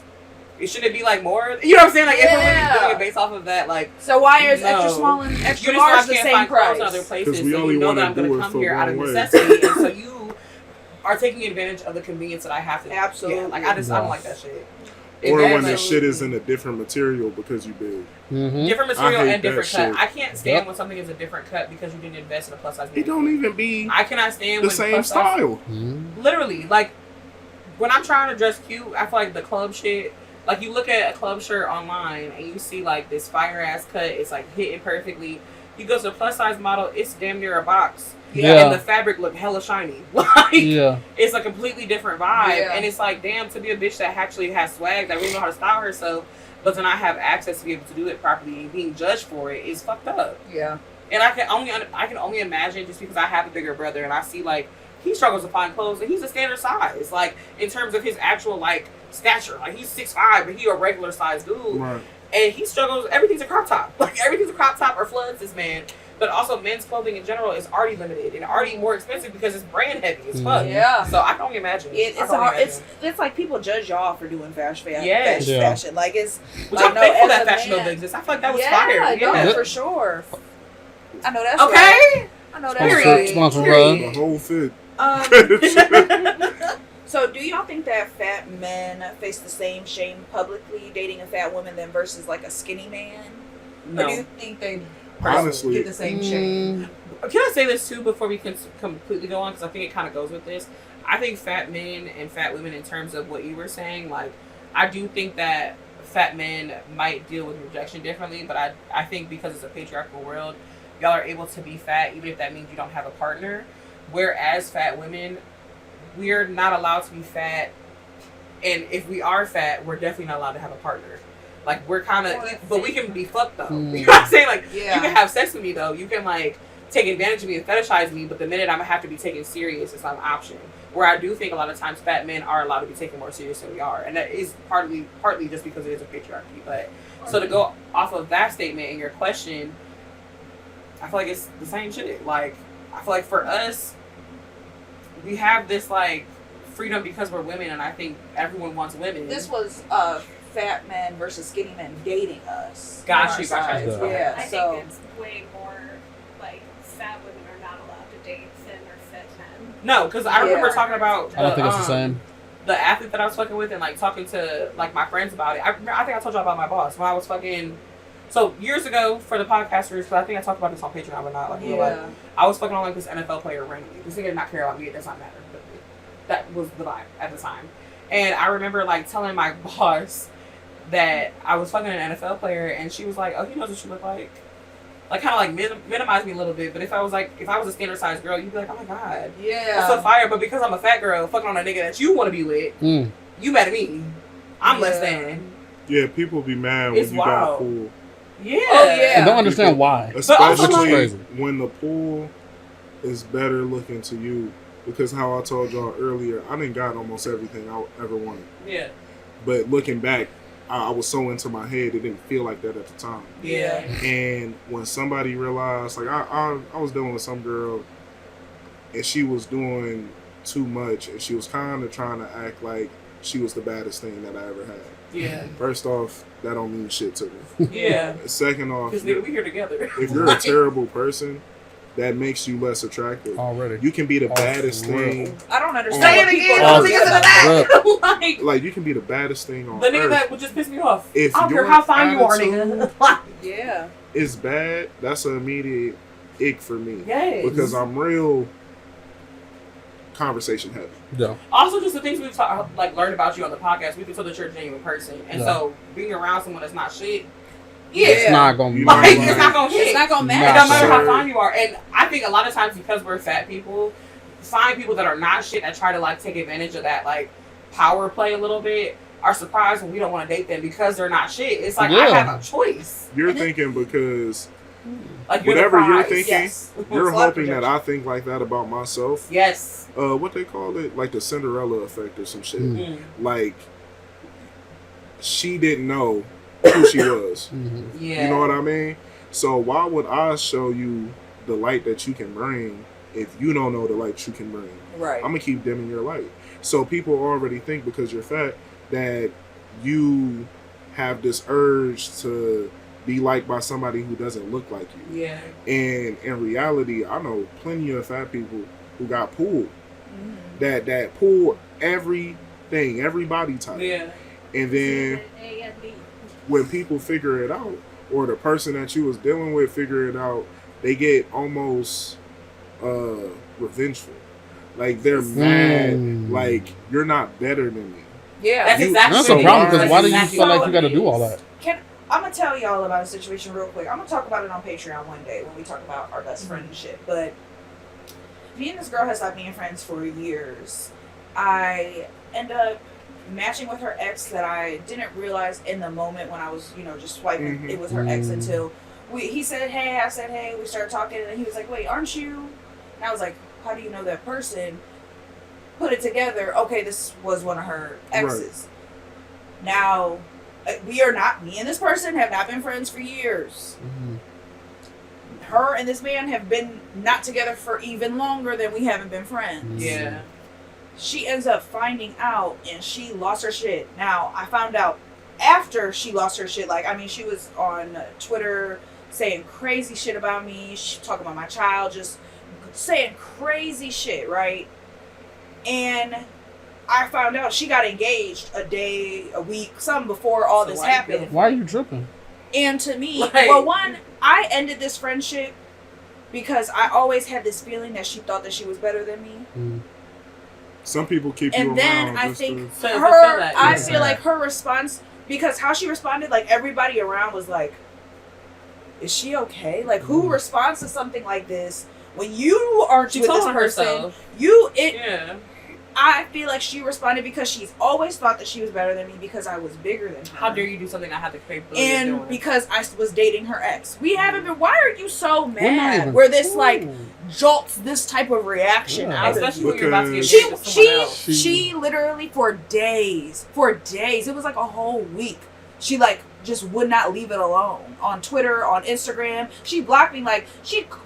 Got bringing bitches in to cuss my cousin out. Like crazy shit. And you get married to someone else. And getting married to somebody else. Like she was mad because she thought that she was special and this man was white. And I also think that made her show I have this white man, because she is somebody that I believe has a low racial self-esteem because of how she grew up. She was a full black child with her stepdad was white and all her siblings were light-skinned, and she got other in her own home. She was like pushed to the side. So I honestly think that her reaction had less to do with me dating her ex and more to do with her getting a smack in the face of, bitch, you're not better than I am just because you're smaller than me. Yeah. And she was smaller than me, but also fat, also bad build, like went to fucking Miami to get a BBW or a BBL for no fucking reason. We gotta talk about that It, too. like- how smaller fat people try to act like they better than you because say you got skinny friends, right? Mm-hmm. And for instance, in your situation, it probably was burning her up that somebody that she liked or probably put on a pedestal also like you. Mm-hmm. And first, people act like you can't like two things at once. And then sometimes it'd be other options. After I was done with my relationship, I went on a binge. I had told my friend, like, oh, I know so-and-so, I had sex with her. And he was like, how? I'm like, I'm not a liar. Like, yeah. And it wasn't. How is a crazy response, though? Like, how? It's like you ain't asked me like how it was. You You said how. I've been waiting. It's my friend, and I read into people behaviors like crazy. Yeah. So some shit is just not that deep, and you got to realize that people aren't thinking the way that you thinking. Yeah. So I didn't take nothing from it, but I think about things, and he was like, "Oh, I've been wanting to so and so for her with the longest and all this extra shit," and I was just like. What I did realize after I got out my relationship is I don't think a lot of my friends thought I was capable of getting women. Really? Versus the reaction that they had of me interacting with women. And it was just... You think that had to do with your size? A little bit. Yeah. A little bit, I think. Also because I'm not the type of person... I'm the type of person that the two-man whatever... I'll go to the other girl because I'm already assuming you don't like big dudes. I'm walking in the door thinking like that. But I'd be like, are you trying to have a good time? Because we can kick it and we can drink. I'm not trying to. Yeah. If I got people that like me. Yeah. So if you ain't trying to do shit, right. I'm not pressed. Yeah. Let's drink, let's have fun, let's have the best night and whatever. Right. And usually that's how the shit leads to something else. Yeah. I'm not trying to do nothing with you. Yeah. At the point in my life, I work 24/7. I want to have fun. Yeah. You know what's funny though? So Just if I'll rest, make this shit it. known as soon as we sit down. But we ain't gotta. You can take the size out of that shit. though. I feel like a lot of times when men are trying to get with women in general, there's this idea that they have to be performative. Where you literally are just coming as a regular ass nigga. Here's my thing. This is what I got to offer. If you want to kick it, let's I'm do not it. about to whatever. lie to you for all the time that I'm dealing with you. This is how I am. Mm-hmm. Take it or leave it. Yeah. And I'm okay with that. If you don't like it, that's fine. Let's drink. Let's have fun. And I won't see you ever again. Yeah. That's cool. I'm not about to make my whole life difficult. But telling them I definitely, the reactions, I was like, y'all niggas, y'all thought I was That's a slouch. definitely weird. Right, yeah. Y'all thought I was a lame. Okay, y'all thought I was a slouch. On the flip side of that, when I was with the NFL player, the friend that I mentioned beforehand, she would tell other people on my behalf that I was doing that. Because it was because I was a big girl that was doing some shit like that, I didn't really want to talk about it with people that I did not know. I also think how many of y'all talk about your sex lives with random strangers? People, I'm saying we're at the bar. She's like, yeah, she's fucking on, because he was a safety at the time. She's like, she's fucking on so and so. She's doing this, and it's like, I feel like you're doing that because it's giving a. First off, it's making you look good. Let's say Can you believe that she's? And that's exactly what it gave. Can you believe this big fat bitch is fucking on this professional? Yeah. And it's Also with the body types. Crazy. You act like just because you know how many dudes that are into fitness love big women. Yes. This nigga was from Tennessee. They all he fucked on was big bitches. I'm sure of it. Also, he was a southern country nigga. I don't get how. And also, can I add? He was a football player. The nigga wasn't small his damn self. Right. He was fucking almost 6 feet. Damn That's near another 230. thing. You gotta realize, sometimes it's just, as a big dude, I hate holding hands. Yeah, it makes my shoulder hurt. Fair. The height difference make my shoulder hurt. So, I like everything, but I go after bigger women. Mm-hmm. My ex was 5'9". Yeah. You know what I mean? She was thick. She was 200 and something pounds. I want a woman. I'm not saying you ain't no woman Right. if you No, 90 like what you're pounds saying. and shit. Yeah. But for me and who I am and the shit that I do, I want a woman. I don't want to be in a relationship and it's like this, like this. Yeah. You know, I want somebody who's big, just like I me. hate when a little 5'9" hoe be like, "Oh, I don't date nobody under 6 foot." Bitch, if you don't get your Bitch, nigga back up. 5'8", I need And that's what she used to And say I'm out too. here She dating was a like, short nigga. "Oh, she was like, you can date a nigga who 5'7", he taller than you, but you want to come after a motherfucker who's 6'5". Yeah. Like, Like, stay in your lane, ho. It depends on a short king. you know what? I ain't can't good. do it because she's. I like dated short one and girl tall who men? was too short. Short. You like I him like short? short men. How tall your dude? You say like 5'8"? Really? You like Not big big. guys? Yes. Okay. That's what I like. I Like have a big type. I papa? like people who look like me. I love that. And I think I'm that way with women. Like, I like women that look like me because because I feel more comfortable. Like, I also feel like women are more judgy. Even though it comes out of a man's mouth more, I feel like women kind of like. I think we're able to act on it a little bit more. Like when we say it, it holds a little bit of weight. Yeah. It's like, I'm really not gonna give you no pussy. Like, you know what I'm saying? Well, like, a Yeah. nigga will say what he wants, but he fucking with whatever he can get on the lowest lows. So men are mostly all bark, no bite, because Yeah. they'll talk all the shit and be in bed laying up with you.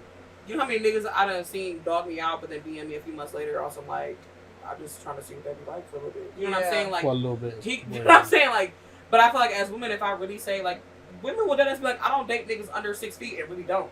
Yeah. And deadass don't. Like, I think Yeah. it just holds a little bit more weight. Have y'all ever avoided dating another fat person? Yes. Is how it looks 100%. socially? Yeah. 100%. But that nigga tried to give me a baby, though. That's why I was, like, not into it. And he was, like, a Christian nigga trying to act like he wasn't. I feel like it might be so different weird. because Yeah. of the community you're in.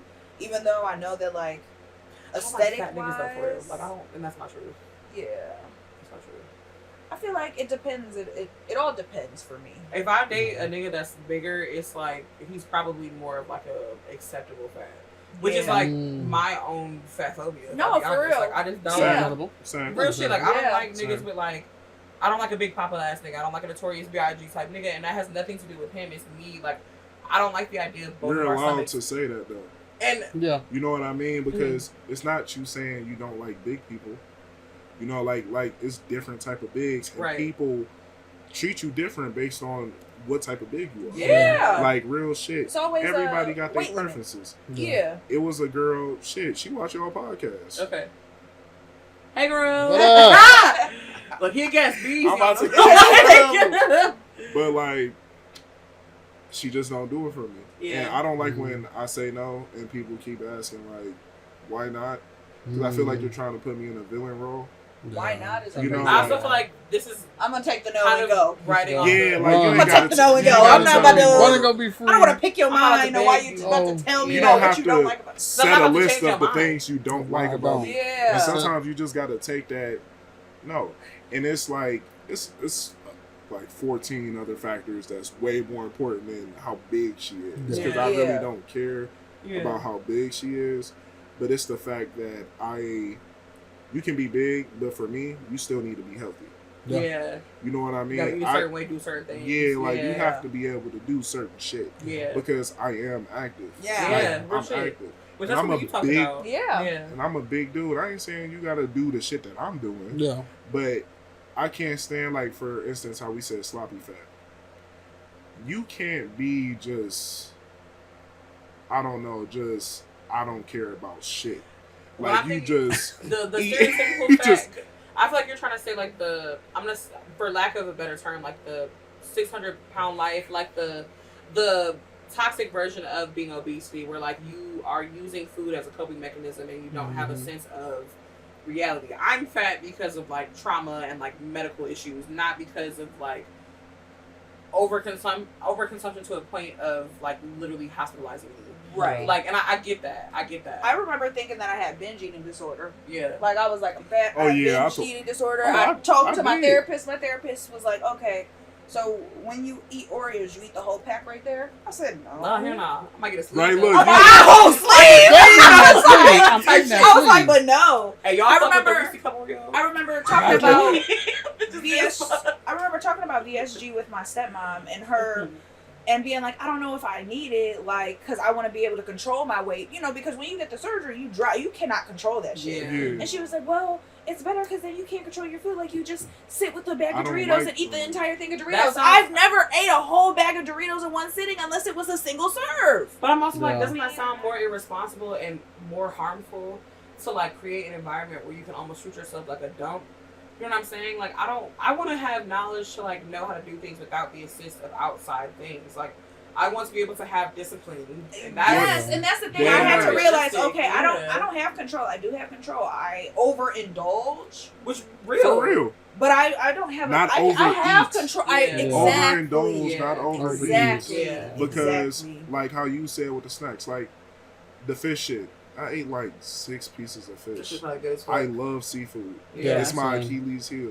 Yeah. So when I get fish, I'ma fucking eat it. Sushi, shrimp, I'ma fucking eat it. When you say But- that, do you eat it frequently because you know that about yourself, or do No. you space it out? Exactly. I space it out because I know if I bought a whole thing of salmon, I'm gonna try to do a whole bunch of You shit. better with smash it. on it. You know what I mean? Like, and that's another reason why I'm not a snack household. I You know grew up yourself. in an ingredient household, and I Yeah. know myself.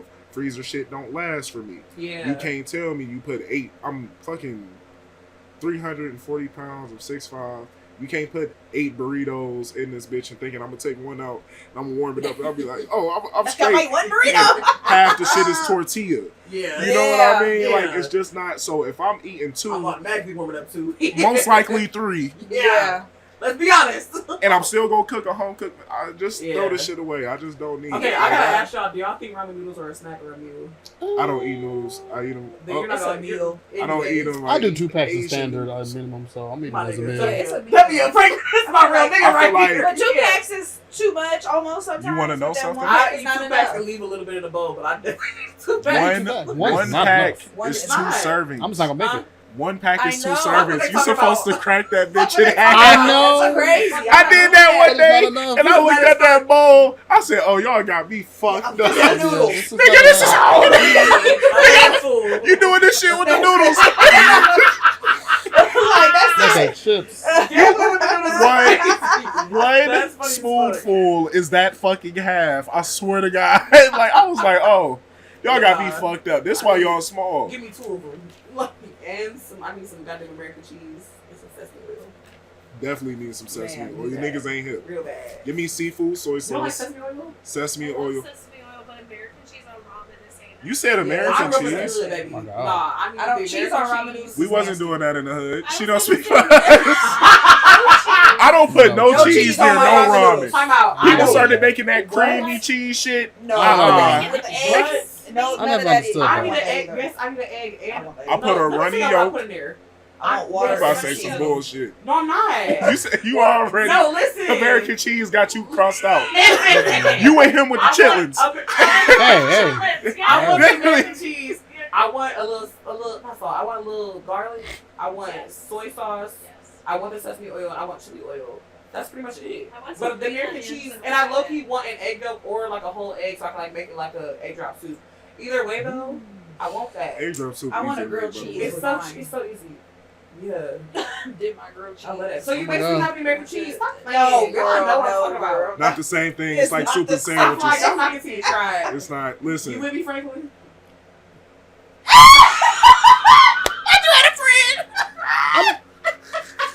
Hey, be careful. Damn! Be careful with your words. Clem, hey, as long as I got Be Clem. careful with your words. You like sugar in your grits, don't you? I do. I do too. Ew, I'm a savory grits bitch. I do both. I'm a I what? just like American cheese. This how big I I am. I don't like grits. American cheese. I don't either. I hate it. In shit. It has to be on a sandwich. I won't eat that shit. You don't like cheesy grits? Listen, Yeah, I'm a white I'm white so cheese fat. person, like Swiss, provolone. I'll make cheesy grits, scoop a whole bunch into a bowl, and make sugar grits too. I want both. Really? Yes. That's a little different. I will have one Y'all bowl of half-half, cheesy me and a grits half. and one, or I just buy cream of I wheat. want Grits with half shrimp and and grits. sausage. I like Yes. I I fucking love love cream cream of of wheat. wheat. I hate. People act like they hate it. I love cream of wheat. It is. So fucking good.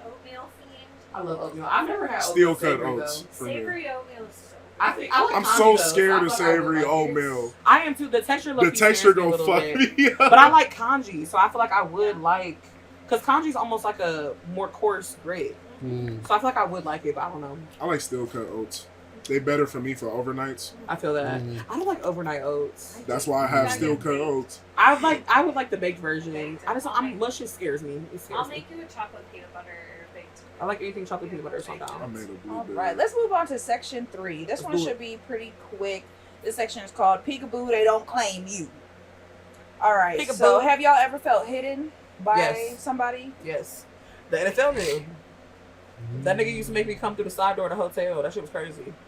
And he never, like, when I tell you he blocked, first off, before we even fucked around, this nigga blocked me on all of his social media besides Snapchat. He made a separate Snapchat just to be able to talk to me.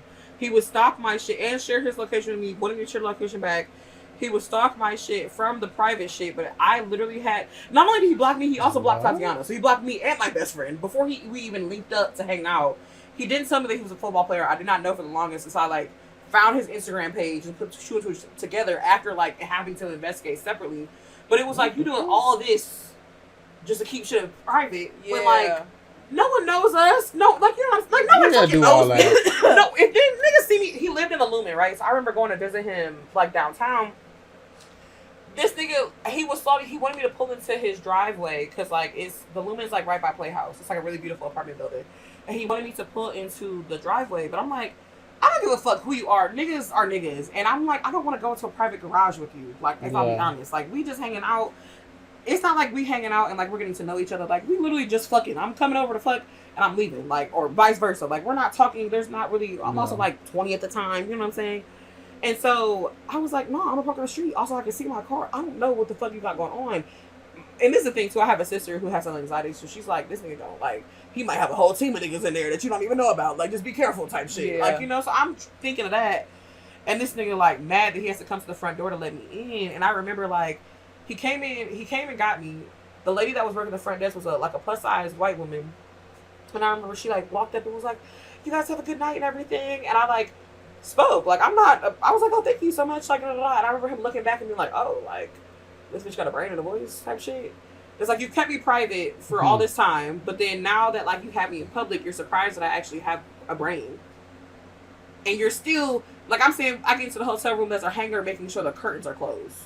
Okay. Type shit. Like, crazy ass That's shit. But I'm hilarious. like, I'm thinking this nigga fine. I'm just happy to be here type shit. Like, Right.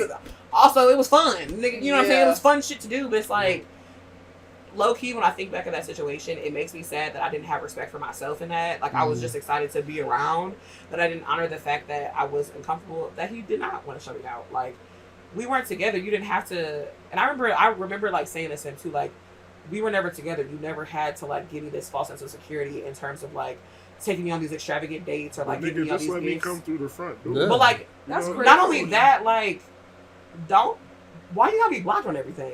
Yeah. Why are you trying to purposely, like, separate ourselves when niggas don't even know we're together?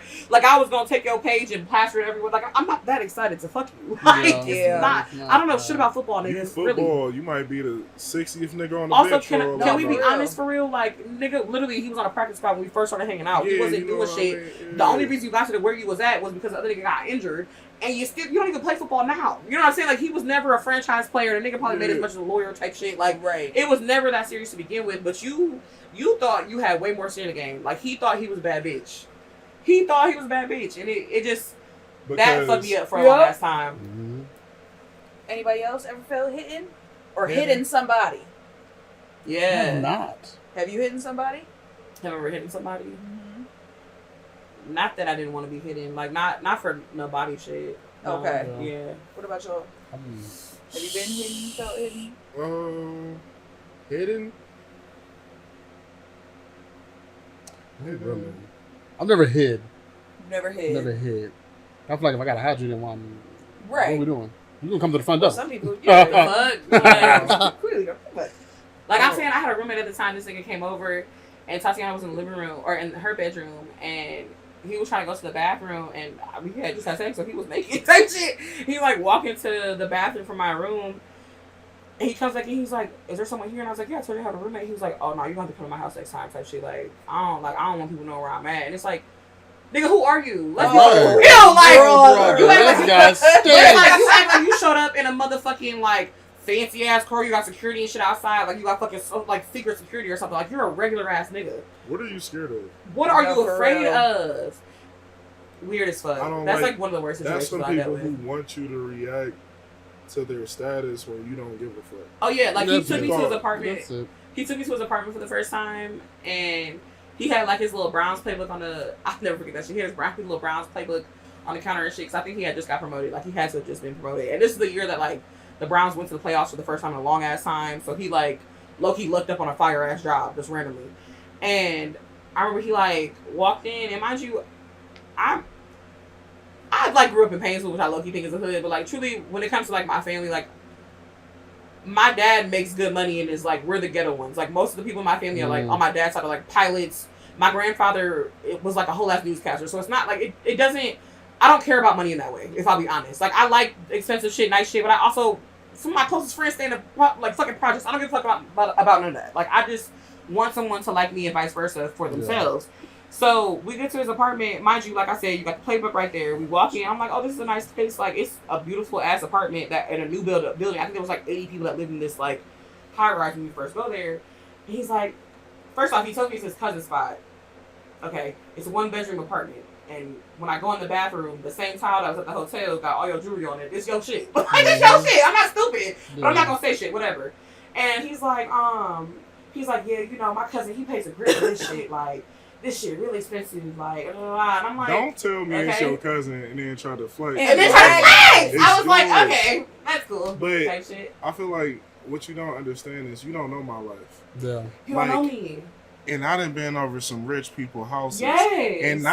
And not rich how your average person think. Yeah. Contractor rich. Yeah. He built this shit type. Yeah. It's like land. Yeah. You feel me? So when people are so used to people acting on their status and you get around somebody, get into the house and I'm like, oh, it's nice in here.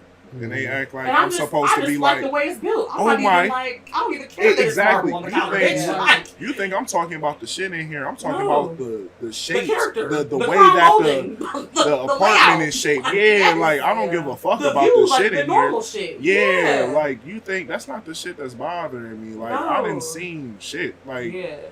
it's like when you see something for the first time. Diamonds is That nigga diamonds. ain't fucking The first time, he was lame. the first time you see diamonds or some shit, you like he was one of them type of niggas. No shade for like 2 seconds. He was one of them niggas. He was sitting from the back. And this nigga was like, he like couldn't handle it. Like he was like, stop. He was like one of them type of niggas. Like stop. Yeah, it's like it's been 2 minutes. piece of food in. Like, and then he tried to give me to eat with him one time, y'all. Oh my god, we had got done having sex, and he like went into, because his apartment was built like it was like one of them nice ass high rises that has like the island type shit. So like his living room and his kitchen were like connected. And so I remember he got up and he like went into the kitchen, he like got this food out, and he was like, yeah, like, you know, I like to eat type shit. And he just like stared at me for a long time. I'm like, do you want me to eat with you? Like, I'm so confused by this. Like, do you like fat bitches or not? And do you like me or not? Like, it's been months, nigga. Like, I'm confused. Like, yeah, I hated it. So why do y'all think people are so embarrassed to openly desire fat people? Like, where does that come from? Society. I think it's what's set. What beauty standards look like. What standards of what somebody should look like. What the perfect person should look like, and that's not fat. Yeah. So automatically people That's are already just embedded into their brain. It's be just like, so crazy to me that it's so conditioned and so embedded into society that people will literally turn down the love of their lives or somebody that they really have connection with because of what somebody else will think of them. Well, Like, many people do you know are actually dating for like compatibility and love and are not just dating off of status. Like, I think a lot of times it's a rat race to get to whatever society deems is the most valuable. Like, which is why I think a lot of people will fuck over the fat person regardless of gender to be with that person that might be more presentable to their family, just to assimilate to something that doesn't even have to do with who they actually like. Yeah. Like, I think it's I think people do that in general. I think people date just to. This has always been my problem with dating in partnership and people thinking that they're better than people because they have partners. Yeah. I think people, because of that, they just get into relationships because. You know what I mean? They get into relationships to say that they have somebody because it is validation and it makes them feel better than somebody. And that person don't take you out on a date. That person barely talk to you. You know what I mean? Exactly. It just there's, but you're gonna settle because at least I can say that I have somebody. That person could be abusive. I think of women in abusive situations when they're single mothers but are married. You know what I mean? The husband comes home from work, don't help her with nothing, don't ask her for nothing. Y'all seen the dude in Walmart. He goes in Walmart and he recording, and there's the bitches picking up the waters. And he go like, it's honestly like sick that there's so many videos of men on their phone standing, and then when he comes, he's like, "Oh, hi, what's your name?" And they get salty at him like he wasn't. Or they get some. The one guy literally told his wife, "Put it back." Yeah, put it like, back so you can get it again, basically. But why don't you get it the first time? But I also, and correct me if I'm wrong, I feel like a lot of men don't like women, and low key you can tell. Like we've been around men that like women, just like in our society scale. What she say? Homosocial. Yes, they are homosocial because they don't give a fuck what a woman thinks. Men only live for other men.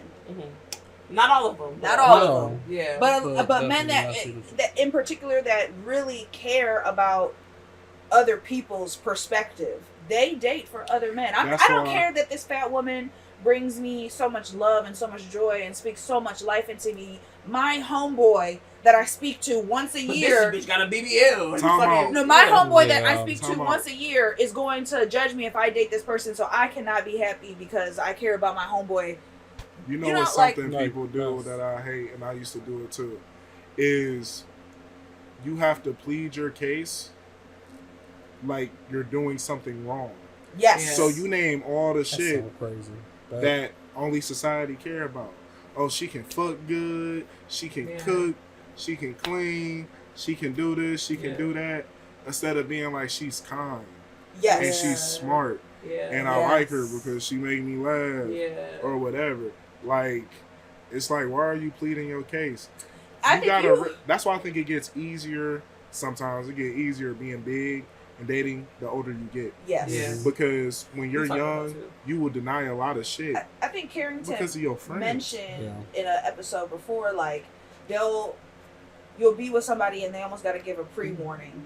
Yeah, like, well, she does. She's fat, but she do that. But she like to make it be like, oh, but she's like, yeah, she's fat, but like, she does all these other things that are socially acceptable. So please it's cool don't that judge she's her. It's like the apology. Yeah. Yes, it is. It's like I don't want to be with someone that feels like they have to apologize for my existence. Absolutely. Especially, I don't want to date someone that has friends in the first place that will put them in that position. Yeah. Quite frankly, like I don't. Because if your friends are making you feel uncomfortable with anyone you're dating, regardless of size, like you were saying earlier, my friends, we sometimes do, sometimes don't have the same taste. But regardless, if that nigga making you happy, that's really all I give a fuck about. Yeah, it's not my place. At the end of the day, that's how we work. Like, yeah, bro, as long as she make you happy, bro. Who gives a fuck? Yeah, we feel like this, and honestly, living. What's the difference to y'all between being desired and being respected?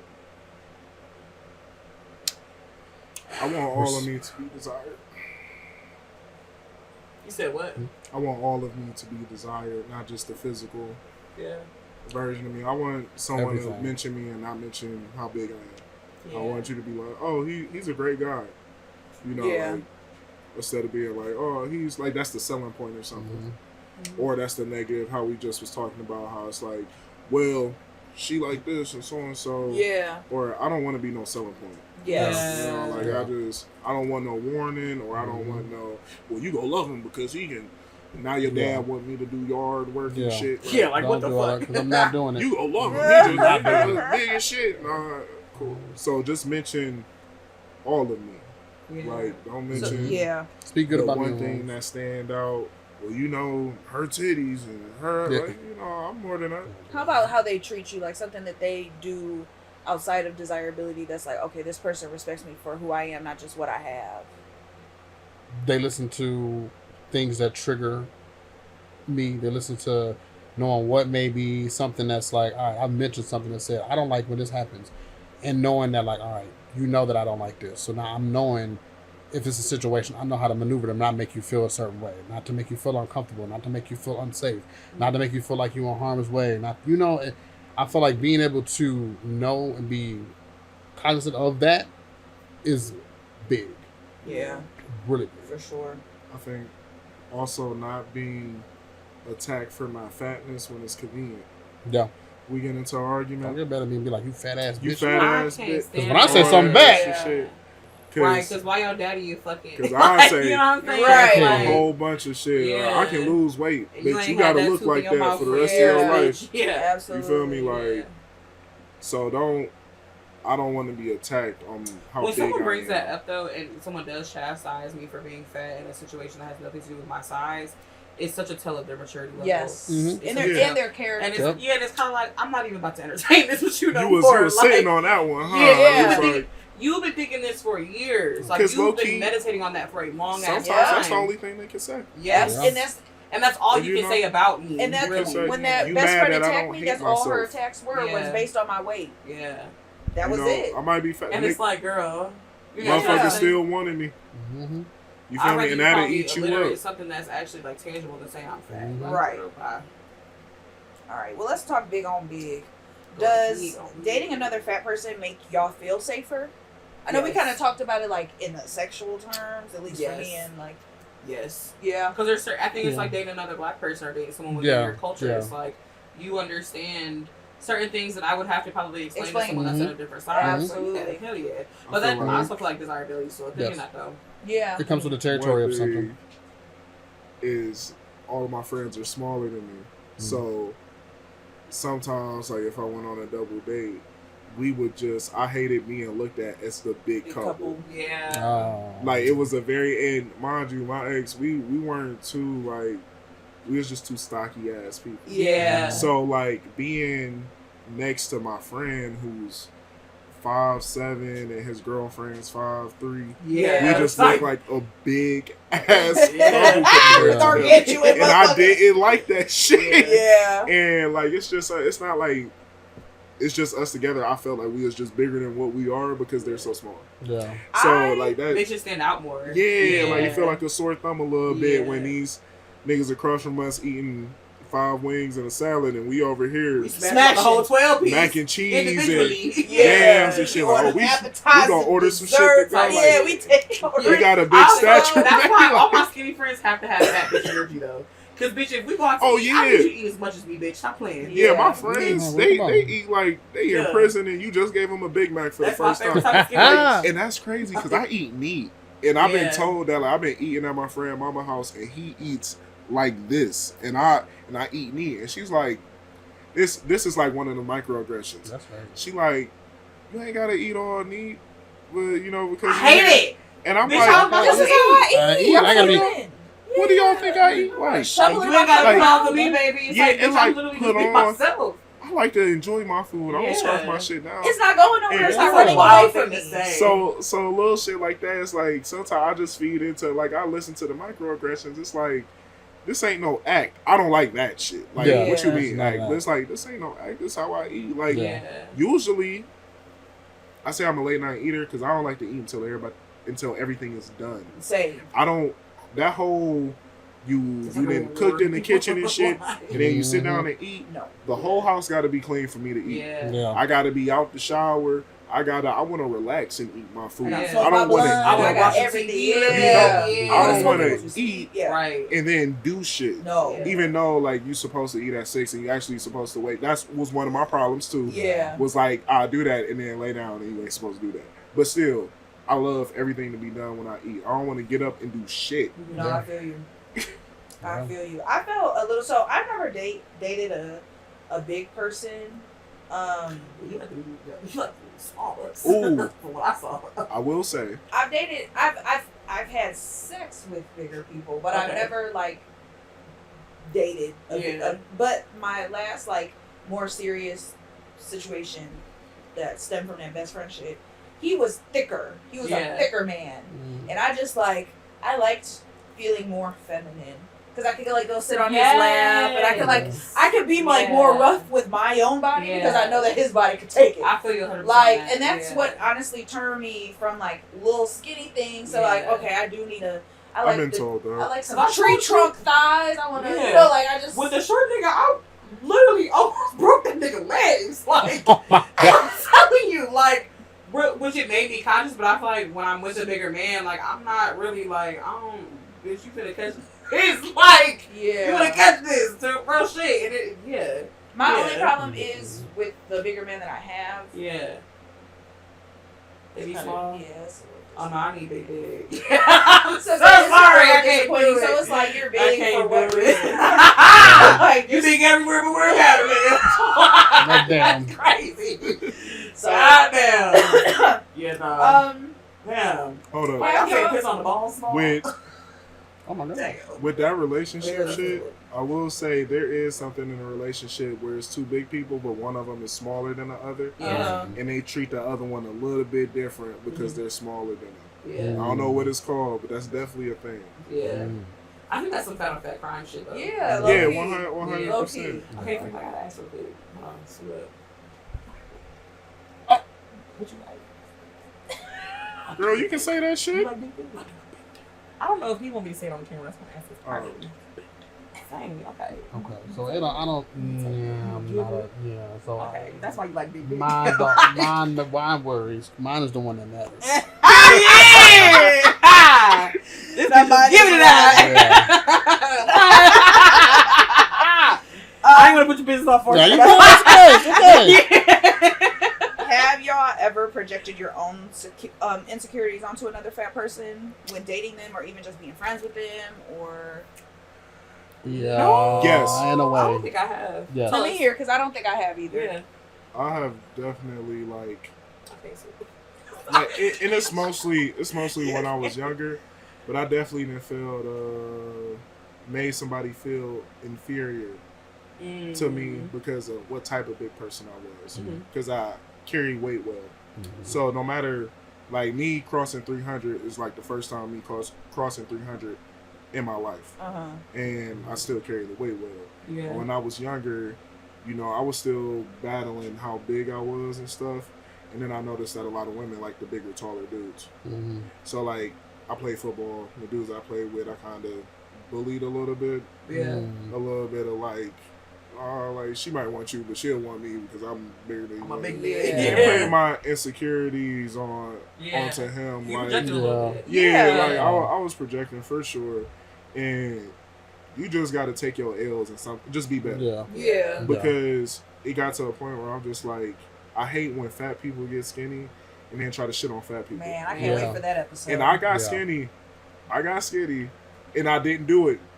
But it's so easy to do. I believe it. Yeah. It's you have to catch yourself, and you I got do to the be same grown thing. enough to be like stop being a hypocrite. Because I got skinny, and I noticed certain stuff. And funny, my health was at its worst when I was skinny. I had so many more health problems when I was skinny. I had to go to the doctor way more times from when I was skinny. I don't know why, but it was just everything was, my skin was acting up. It was just, and I was eating healthy, but it was just so much going on. And when I started gaining my weight, it was just disappeared. It was it's weird. What about you, Franklin? Me, I had an instance where I had a friend that couldn't dress. They were a bigger person, and I used to project that to be like, because I spent so many years not being able to dress and not knowing how to dress that I felt like, I'm like, all right, if you're gonna be around me, or if I feel like we're in the same space, or I feel like just in general, if you're trying to date these girls or trying to date these people, like, why you put on the same jersey every time I see you with some flip flops? Like, come on, I'm gonna send you some links. Yeah, go ahead and put this on. Go ahead and do this. Like, be a little bit more, you know that. And he was like, honestly, certain stuff, I just don't feel comfortable with that. I'm like, You forget that. I need to not. Let me not put that on. I probably wouldn't even notice that would be considered a type of bullying, because I relate to that. Like, I can't. I specifically have one friend, I love her down. I actually just took her shopping. Like, we went thrifting like not too long ago to try to like help her get some clothes. But there is something about being a confident fat person, being around someone that's insecure in themselves and does not have the like knack to dress themselves or take care of themselves. Because it's a constant reminder of like the type of scrutiny that they experience. So I get irritated by that too, but it has nothing to do with them. Yeah. Because they're on their journey. They're gonna figure that out. But it has everything to do with like, I've been that person. I remember what that felt like, and I don't want to see that. That's what I'm saying. It's like it comes from a good place. It comes from a good place. I'm doing it from something, but it's like, wow, that's something that I dealt with trauma. Yes. You don't need to do it, but the way I come off is like, that's a little room. It's like, come on, bitch, hurry up. Damn, let's get it. What the fuck? And I'm like, damn, you kind of fucked up for that. It's hard to see. That's so fair though. Yeah. Someone in your life, especially when they shape like you or they big like you. Yeah. not notice their real potential. Yeah. When you do. When you do yourself you know and what I then mean? them. Yeah. It's so easy not to care. Yes. But we're conditioned to care. Yeah. The internet, our phones, we're Yeah. conditioned to care. Every time you go outside. So it's like your average big person, they just happy they can fit into the shirt. Yeah. You know what I mean? I think the way that I carry myself comes because I had a bigger parent. My dad was bigger, and the way that he carried himself, he always made it a point to tell me, "You're bigger. Let's not act like you're not. Yeah. This is how you do it, and love yourself through it." And and this is how you hold your head up high. Yeah. And also, my dad didn't. Where my mom always critiqued my looks, and she never really talked about anything else other than my looks. Where my dad, he never talked about my looks oh baby, you're beautiful. He always talked about me being a good person, me being kind, me being smart, the like characteristics things that matter. Yes, so it's like Because your weight can change. Yeah. But your characteristics, they go And straight. how many people live life being skinny and just being skinny and not having a sense of And personality? just being skinny, not being shit else. I love when skinny people get fat later on. Yeah, like, look at now this you want to now talk what? about self-love, As huh? long as they're hurting my friend, that's all I care about. No, then they want to date New you. fats. I don't like you new fats. You new fat. You want to New date me? fat. Nah, baby. I don't want to date a new fat. Nah, I want. I gotta date somebody that be in fat. the trenches. I want to look at Yeah, your like this, picture like, you know, at home and be like, "Oh, you was a chubby little baseball player." All right, so the next section is there's no GPS for DWF, which is basically like just trying to, like, there's no navigation for this shit. We gotta figure this shit out as we go. What things have y'all done to make yourself seem more acceptable while dating? If you guys have. Not assuming that everyone that's coming up to me that might be a standard size has an ulterior motive. And just being open to the conversation and like letting whatever is naturally going to progress, even if that means that I'm not interested in vice versa. Like not kind of, it takes practice and I'm still working on that, but like just trying to have a sense of like presence in those moments and not like thinking of every like insecurity or everything that society has like instilled in me to like hate about myself. Yeah. Like just kind of letting it be and like if it don't work out, it don't work out. And maybe it has something to do with my weight, maybe it doesn't, but like it doesn't always have to come back to that. Yes. Yes, that's not the default. Just be organic. Because the one thing that I know for sure is constant in all these situations that I am fat. So like if I can just accept that in myself, like I can see this person for who it is and maybe one, find out that they're not interested in me in the ways that I need to because I'm fat, or two, they're just interested in me in general because they like me and that's all it is. So yeah. What y'all? For me, I feel like years ago, me, yes. But now, no. And especially it's a little bit different too, especially like being in a relationship. It's like there's a little bit less of a pressure in a way to have to feel like we got to perform to do or look or be a certain way. Now, it's still something within a relationship where it's like you can't just be in a relationship like, I'm going to let my self go and I'll be sloppy. You still kind of got to keep it up, still got to keep, things, whatever. You still got to be, keep up the drive, still keep that attraction to your partner. So it's like a different lens of like, I'm not doing it for society, I'm doing it for myself. But also making sure that, like, in the general sense, like, for my partner to make sure, like, I'm still conforming to her certain ways for us. Not society, because fuck society. Fuck y'all. Right. Not y'all. Fuck But society. fuck society. Like, I'm not doing it for y'all. I'm doing it for myself and my partner. That's what I'm doing it for. Make for a more authentic relationship anyways. I think so. I don't want to be with someone whose cup I have to fill before filling my own. Yeah. Like, I want to come as a full person, and I want a union to feel like, I don't want to have to compromise with everybody. Like I want it to feel like dessert kind of thing. Like we're in this because we choose to be and we're happy to be, not because we're trying to heal ourselves through it. Like I don't want to heal with my person forever. Yes, I hate that. We're constantly growing. Don't get me wrong, but like in terms of, I don't want to help you find your confidence. I don't want to help you figure out your. And that's for friends too. That's for friends too. It shouldn't be on the members of your life. It's not. To give y'all the I got a big problem with that. Yeah. Like, I am a person, it took me a long time to realize that I'm responsible for my happiness. Yes. And I can't stand, like, with the girl that I was talking about, she's very reliant on someone making her feel good. And also, with how you were saying with the whole partner thing, it's another thin line between being comfortable and not letting yourself go. Yeah. Because you want to be comfortable with your partner. I want to be able to walk around the house naked and not feel like a nigga gonna be like, ew.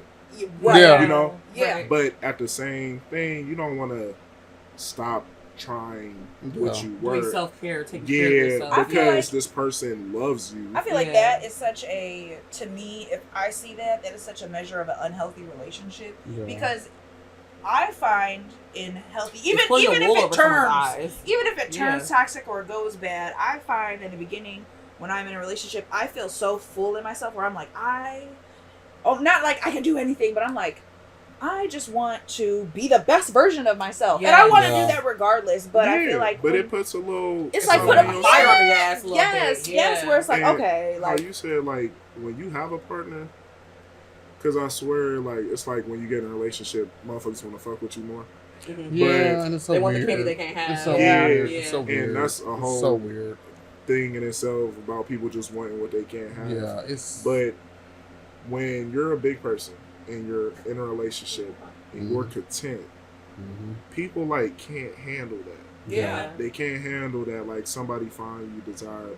Yeah. They can't, and that makes people want you even more. Yeah. It's like a love-hate relationship. Yeah. Like you love and hate it at the same time. I feel like they want to know what's going on behind closed doors. 100%. You know? Because in their head, it's like, why does What this makes them so person like special? you? Yeah. Because you're big, so Yeah. it has to be something else. Yeah. You know what I mean? Like, you're right. We have good pussy. Like, have y'all ever settled because you felt options were limited? I know. Yes. Yes. no. No. No. No. No. I would say yes. Yes. Too. And I think that might be the difference between bigger women and bigger men. But I also think when I was doing it, I don't think I would be so fast to do it now. Yes. But I think for me, it was when I was younger and I didn't have the confidence to realize I could say no. Absolutely. Like it was like I think the first like boyfriend I had we was two fat kids and everybody was like, y'all should date. Like, no, yeah, people you know love what I'm that saying? shit. We was like, well, y'all two we dated for 2 days. I was fighting that shit to the death. You not about to pair me with this little fat motherfucker just He was because a I'm little fat. awkward looking nigga too. He like fucking Arthur but fat. Like, But that like shit you was said, it'd be weird. fat on fat crime, because now you like, motherfucker, you fat. I don't want you. Yeah. What pissed me off about that was like, I don't even know this nigga. Like, I don't even know this nigga, bro. Oh, I don't know if you went through it. Have y'all ever talked yourself out of approaching someone because of your body? Like, Yes. have you ever feared that they felt like they was settling? Like, that they would fear that. I Feel told that. y'all earlier, that was my whole childhood. Like, whole childhood, teenager, it's just like, there's no way you Shit, I can do like that now. me. Yeah, literally. And you know the worst part is when you look back Especially on with women, I pictures feel of like more yourself with women than men. and you realize Well, that nothing was wrong with you. Yeah. You look back at them pictures and you be like, oh, it Yeah, wasn't nothing was- even, you wouldn't even- but you be so into your head, and because I was a dude and Yeah. my mother and my family and my dad, nobody was giving me no positive reinforcement but like my one brother. Yeah. You know what I mean? So I was talking myself. That was the first thing. Like I said, it wasn't ugly. No. It was like, I'm big. Okay. Almost out of battery here. Okay. We got a couple more questions. Well, literally like a couple more questions. So we're gonna move into the last section of Heavy Conversations, and it's called "We Are Allowed Standards Too." So, what does healthy dating feel like to y'all now? Organic. And I mean that in terms of like conversation, just situationships, like just organic in terms of the attraction, but also intentional. Like, even if it's not like, because I don't know, I have such an avoidant attachment style. Like, a lot in the beginning scares the fuck out of me.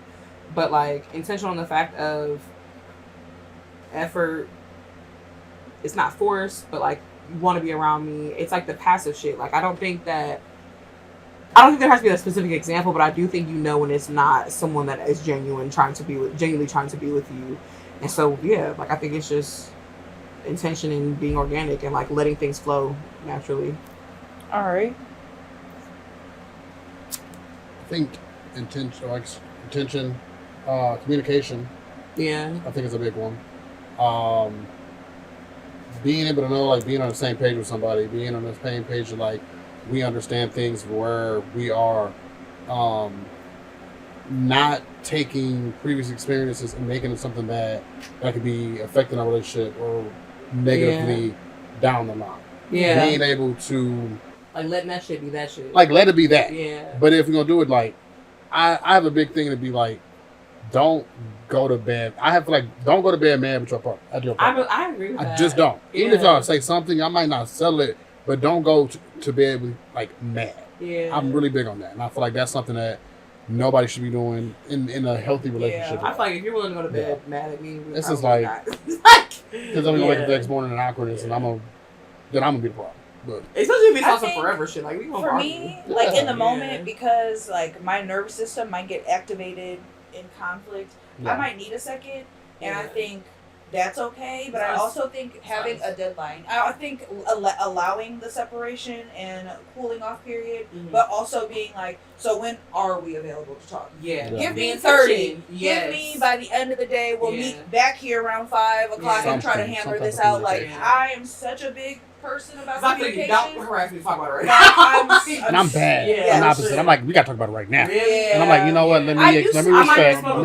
I gotten better. I used to be like that. But I might even have a silent moment. If I'm hot as fish grease, you don't want to hear nothing that's about to come out. That's what I'm right. So please, it's out of emotion and anger. But I was also like that because I was anxious, and it took me a while to be like, give people their space, because I also I'm reactive. I come from a space of I'm just going to react. Let's figure it out. out. I know that about myself now, so now I know I got to take a step back before I just keep. Because if I keep, I'm exactly. And this ain't gonna go nowhere. You said communication. I say comprehension. I like that. Because we can communicate all day. But if it's not but clicking, if you can't comprehend what the hell I'm saying to you, then we ain't go mesh. And it took me a very long time to realize that you gotta figure out what language your partner speaks. You know what I mean? Compatibility is not just. It's so in depth. It's more than just physical. It's or even like interest. That emotion. It is just my gosh. Perfect like example, my ex, when things were going bad, she needed to go eat, have a drink, I'm not wired like get that. out the house type so when I lost my job and I was going through all my financial bullshit, she's trying to cheer me up the way she cheers herself up. And the way that she cheers herself up isn't the way that I cheer myself up. Right. So if you're you taking me out and you spend $120, the first thing that's in my head is I could have just used that $120 for rent. And then I would have been very happy. You know what I mean? We just bought these bullshit cocktails, my lights off. I'm so gonna ship this out later. What do we so and it took and it was another thing where that would piss me off too. the whole healthy part of the relationship, I feel like you need to ask your partner what they want in real time, because she would tell me things and I'm a fixer. I'm not a person who wants to listen to your problems for the sake of listening to them just because you need it to get out, and I apologize for that, but that's just not the type of person I am. Tell me when you need the shit fixed. I also think that that's something you gotta add with knowing that next time somebody venting to you, so you need a ear or do you need a problem solver? Yeah, because if you need an ear, go call your homegirl. Yeah, and it be times that I listen, but after work and the people that I deal with on a day-to-day basis, that's fair.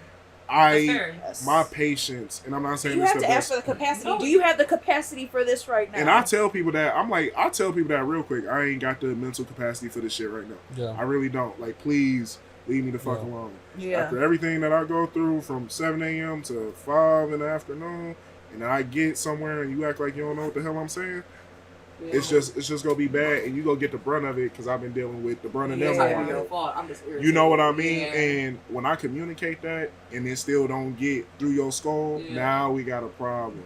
So that's why, because you're not listening to me. Over the last 2 years, I got great at communication.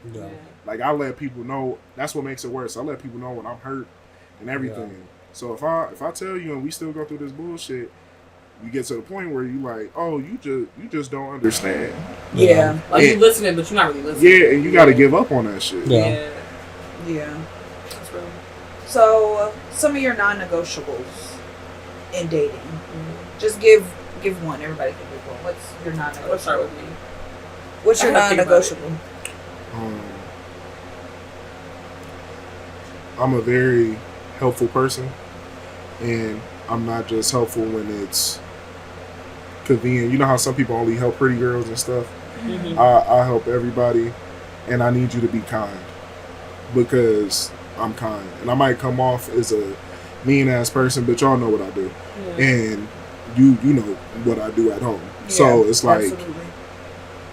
I need you to be kind, and I don't need you being mad at me because I'm kind. Yes. You know what I mean? Because it's cute when it first happens. Then you be like, why wasn't you upstairs? I just helped a man move out his apartment. He was the only person helping him. I still got my work bag on, like real life shit. Yeah, like you know, so like women that get mad when men open the door for other women. Yeah, like I'll open the door for a man. That's so weird to me. I want my man to be nice. I want it's like, don't you want to be a kind person? Yeah, right. and sometimes, you know, I do too much being kind. Like, I ain't have to go out my way, you know.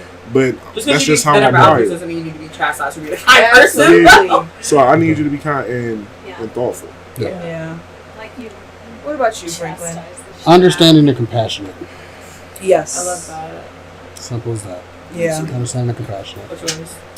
I want to go back to attentiveness. I think I've always been wanted, but to want to be known, to want to be the little understood, stuff. like, you know, you wanting me means As a full absolutely person. nothing to me. Yeah. You wanting to know me, my ins and outs, how I think, why I think, where I come from, and where I'm going. That's sexy. That's what I want. Yeah. That's what I want. That's sexy. Cause you get to a point, my bad, but you get to the point where you like, I'm pretty sure we all can get what we want whenever we want it. Yeah, at this point. So let's dig deeper. Yeah, you know what I mean? Because I can go get some pussy. Everybody can go get what they need. Yeah. But like, can you give me connection? Can you give me a conversation? Yeah. A conversation get you with me way before your body will. Yeah. You know what I mean? Because if I sit here and I'm talking to you, and I'm sitting here, I'm like, and things not clicking, I'm like, oh. Yeah. What a fucking shame. Yeah. Yes. You What a pretty, but fucking that's it. Type That's of it. Yeah. I can't. If I gotta worry about the conversation after we done having sex, that's a problem with me. That's stressful. Like you gotta go. Yeah. You want to say we don't watch the same shit. We don't. Yeah. I turn on this documentary. Yeah. Like, sit you're not here trying to and- watch Bob Burgers, bitch? Yeah. What you mean? Yeah. I feel like my non-negotiable is If you got 3 dogs, real shit. Yeah. Nah, I think it's more. Oh my like gosh, if I you just thought don't- about that. If you don't know how to be supportive to your partner, I think that's a really big red flag for me because I get that being kind. I don't think I'm that kind. I'm a kind person. I don't think I go that hard, but I do think I'm one of those like I go hard for my people. Like I go really hard for my people. Like y'all know I fuck with LA so hard. I'm trying to put LA on any chance I get. Like I really go hard for my people, and it's frustrating when you get around someone that like doesn't champion their community as much as you, and like that. Because for me, I'm someone that thinks like my friends are a lot of times the only family that I really consider close to me. So like, if you're not trying to put your friends on, trying to like support your community in a way that's like with their specific needs, like I don't even have to be. I care nothing about Star Wars, any of that shit. We was walking in Walmart, I saw Yoda and was like, I want to buy this for LA. Said, I wish I was poor right now because I buy this motherfucking Yoda for LA. hey, it sucks Real being shit. poor and you see And some you wanna shit do your shit for your friend, people. friend Yeah. wants. You be Yes. like, God damn, it ain't gonna be here when I get paid. I seen this super kitty Like- ball at Walgreens. I was like, I want to get this Izzy super kitty ball, expensive as fuck at Walgreens. Like, Let me see if they for sell that shit Manny and somewhere else. Kiora? Yes. I'm glad they took the Burlington out of Euclid because I was bad. I go in that bitch trying to get some soap and I'll be like Spider-Man socks, I'll get my bro. Minnie Mouse underwear. I'm like, I love this shit. Like, I can't get down with people that don't like champion their community as much as at least that. You gotta be as hard as me, but like if you don't even know what your friends are into, you don't know what their interests are, you don't know what their job is, you don't know how hard they go for their kids, their family, like you're just completely like Oblivious to all of what they do in life. Like I can't really fuck with you. And I would take that a my step. friends call me at 6 o'clock in the morning. We have 3-hour conversations just every day, just to see how I they're would doing. take it a step further, and if you're just oblivious to social issues, political issues, if you don't care about nothing, if you don't have an opinion, you can't do that nowadays. Non-negotiable. Like you can't tell me that you cannot care, but you need to be aware. Educated, Yeah, like you can because I'm one of them yeah, people. you ain't got to double down. Where the you whole know, Deontay Kyle on my ass, but hey, you know, Yeah. I love that nigga though. I love me some Deontay. Grits and egg. No, but you cannot care because I feel like the whole United States is burning down. Yeah. But motherfucker, you need to be aware. Yes. Like until it happens, until it immediately affects you, then all of a sudden you want to be, oh, so and so. I think that's why, to your point of it all matters now, is like there's not anything that's happening that's not directly affecting all of us. So there's no way that you can't have it. You know how bad the food is right now? The food, I mean, our healthcare system, our access to things, like, we live in Cleveland, that is a majorly developed city, or is in the process of being so, but our housing crisis is crazy. Niggas can't buy food, niggas can't fucking gas, all the things. It's like, you got all these new bills coming up, but we can't afford to buy them. Like, and I shop at Aldi's. Nigga, I shop at Trader Joe's, and when I shop at Trader Joe's and Aldi, when I tell you, I've spent as much as I would have when I used to shop, when I had some money, and I could shop at Whole Foods, I could shop at Lucky's, and fucking go to all these other places, and go to Westside Market all the time and shit. Like, food is expensive. It's expensive as fuck to live right now. Yeah. So to not have an opinion on the shit that's getting expensive to live is crazy as hell. They're trying to keep us fat. Low key. They are. You got to think about it. Genetically modified food. Yeah. Like the stuff that we have in our food is crazy. Yeah. Yes, it is. I don't even think it's just fat. I really think they're just trying to keep us unhealthy. Because I'm like, again, going back to being fat people, I can eat like vegetables, all the things, but if I am just sticking to processed food, sticking in aisle things that are offered in a grocery store, then fat or not, I mean, I think of that person that lives in a food desert, doesn't have access to food, and is living off of the frozen section. Grocery stores in East Cleveland. Living in the frozen section in their convenience store that's local to them. You feel me? That like, is a smaller person, but doesn't have the energy to even pick up a book because they're eating fucking ho-hos for breakfast. I tell you, like, it's 3 grocery stores in Euclid. They all within a mile of each other, if that half a mile. There's no grocery stores in EC. Yeah. No. Okay. So when I was in, and I'll wrap this up very quickly. When I was in school last year, when I was trying to do my little marketing shit, which I had wrote a paper about the food desert in East Cleveland, and realizing, like, y'all know Shaker is like a 7-minute drive from there. Literally, there's a 20-year life expectancy difference just from access to grocery stores. There's a 7-minute drive between both of these places. We're talking about 20 years of life. People in Shaker live into their mid-70s. People in EC live into their 50s. 50s young as fuck. Yeah. Also, just from access, and we're just talking about access to food. We're not talking about clean water. We're not talking about healthcare. We're not talking about housing.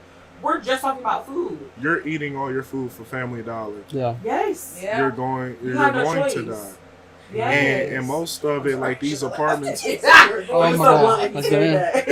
filled with old people. So you telling me my grandmother got to catch 3 buses to Euclid, and you can't even get all you want because you got to lug the shit back home. Yeah. Wait for another bus. The bus is an hour after fucking 6 o'clock. So now this lady she could get robbed, she can get killed, and everything underneath the sun. And that's why I low-key, and I know we need to wrap up, but this is why you should support local communities. Like, we have the Ridall Foundation that sits in the middle of East Cleveland that started off, I think it's 1 acre, it's up to like 18 acres. And they have like a really good article, I think Bloomberg did it a few years ago, where a Black-owned farm where they teach people how to do aquagenics. I'm sorry, not eugenics. Aquaponics. Thank you. I said the wrong shit. But they teach you how to fish. They teach you how to grow your own like vegetables. They have a store. She absolutely should look there. Oh my god, yeah, they have a storefront, I think, off Miles, where they actually like sell the food that they have at a discounted rate. They do lunches, like they do so much for the community, not even in terms of offering food, but just offering knowledge to be able to do this for fucking selves. Yeah. Because I think access to resources is more than just having a physical option to go to a store. I told you this before. My grandmother lived on a sharecropping farm. Like, this woman cooks everything from scratch. There's not a single thing in her house that's not an ingredient, literally to this day. My grandmother is 79 years old. Her backyard flooded, and she went out there and dug a ditch herself. I'm 28. I would have no idea where to start. No idea. She dug a ditch because her backyard was flooded, and she made sure the water went to a certain area. Do you think me that grew up in fucking Painesville, Ohio, grocery store a mile away, car access, all the things, you think I know how to do shit like that? No, because I never was taught to. But you hear about these food deserts and like what these people are experiencing, and again you realize the access of knowledge is all that's needed in those areas, but we're purposely suppressing it for what? To be honest, you're right, because it was the Days that got closed down, like 150 something. Yeah. And that area is right next to a lake. Y'all know I live by the lake. Yeah. I fish every weekend. Yeah. So my thing is, if y'all taught these little boys how to fish, they will have something to do and they And it could would take a feed weekend themselves. to do it. It's not even like I was fishing and I seen these young boys. It was like had to be anything from 14 to 16. They all had fishing poles, but they didn't know how to gut a fish. So I taught them how to gut a fish. How easy was that? You know, like now you can be as scared as you want, but once you do the shit, you know, you now open up a whole bunch of possibilities. Now you can catch it and you can take it home and you can eat it. Yeah. You know, we, like you said, like it's the lack of knowledge. Yeah. If you when I figured out I could, if Yeah. I figured out when I was younger and I figured out I could fillet some shit. Oh, what you want? I want to go fishing. I want to go catch my own food. Yeah. You know, and it like gives you a certain sense of confidence of like, all this shit could burn down right now, and I still know how to take care at of least, myself. it's good to instill them skills into kids early, very early. We can have gardens. How much do we have left? Because I'm literally on like my last tick of my last battery. We can wrap it up and we could finish into the thick of it and everything else another day. Yeah. Okay. Cool. Alrighty. Well, thank you for joining us today for heavy conversations. Thank you guys so much. So many good It's a conversations. pleasure to be here. It's an honor to be on this couch. Yes, like y'all been saying y'all wanted a fat dating episode. We moved And y'all definitely wanted give you men. more. Now we heard y'all say y'all Nah. wanted some men on the couch. Okay. So I want to talk to some bitches. No, but y'all did so good. Thank you guys for coming. Seriously. Just Really one last appreciate thing it. before we finish. What would y'all want to tell our community about unlearning desirability, like politics, I guess, when it comes for being in a fat body? Stop listening to the system. Stop listening to the stereotypes of what people think is beauty. Realize your worth. Realize you are that nigga. You are that bitch. Realize that you do not have to settle for anything. So put yourself first and your happiness first. Yeah. Absolutely. Like that. Be true to yourself and what you like. Stop living for other people. Live as free as you can be by destroying how people perceive you. Because at the end of the day, when you die, you in that casket alone, and nobody gonna be sitting there talking about the fat girl or the fat dude that you was dating. Yeah. So like what you like and be unapologetic about it. Yeah, put character in the main focus. Yeah. Instead of aesthetics and what somebody guess looks like. what? What do they think like? When you do that, What's in their heart? when you do that, everybody follow, and now everybody love you. Yeah. Everybody don't got no And the problem quality of with love that you have around you is so much better. Absolutely. Oh, well, the camera just it. Okay! That was so good. Perfect. Perfect.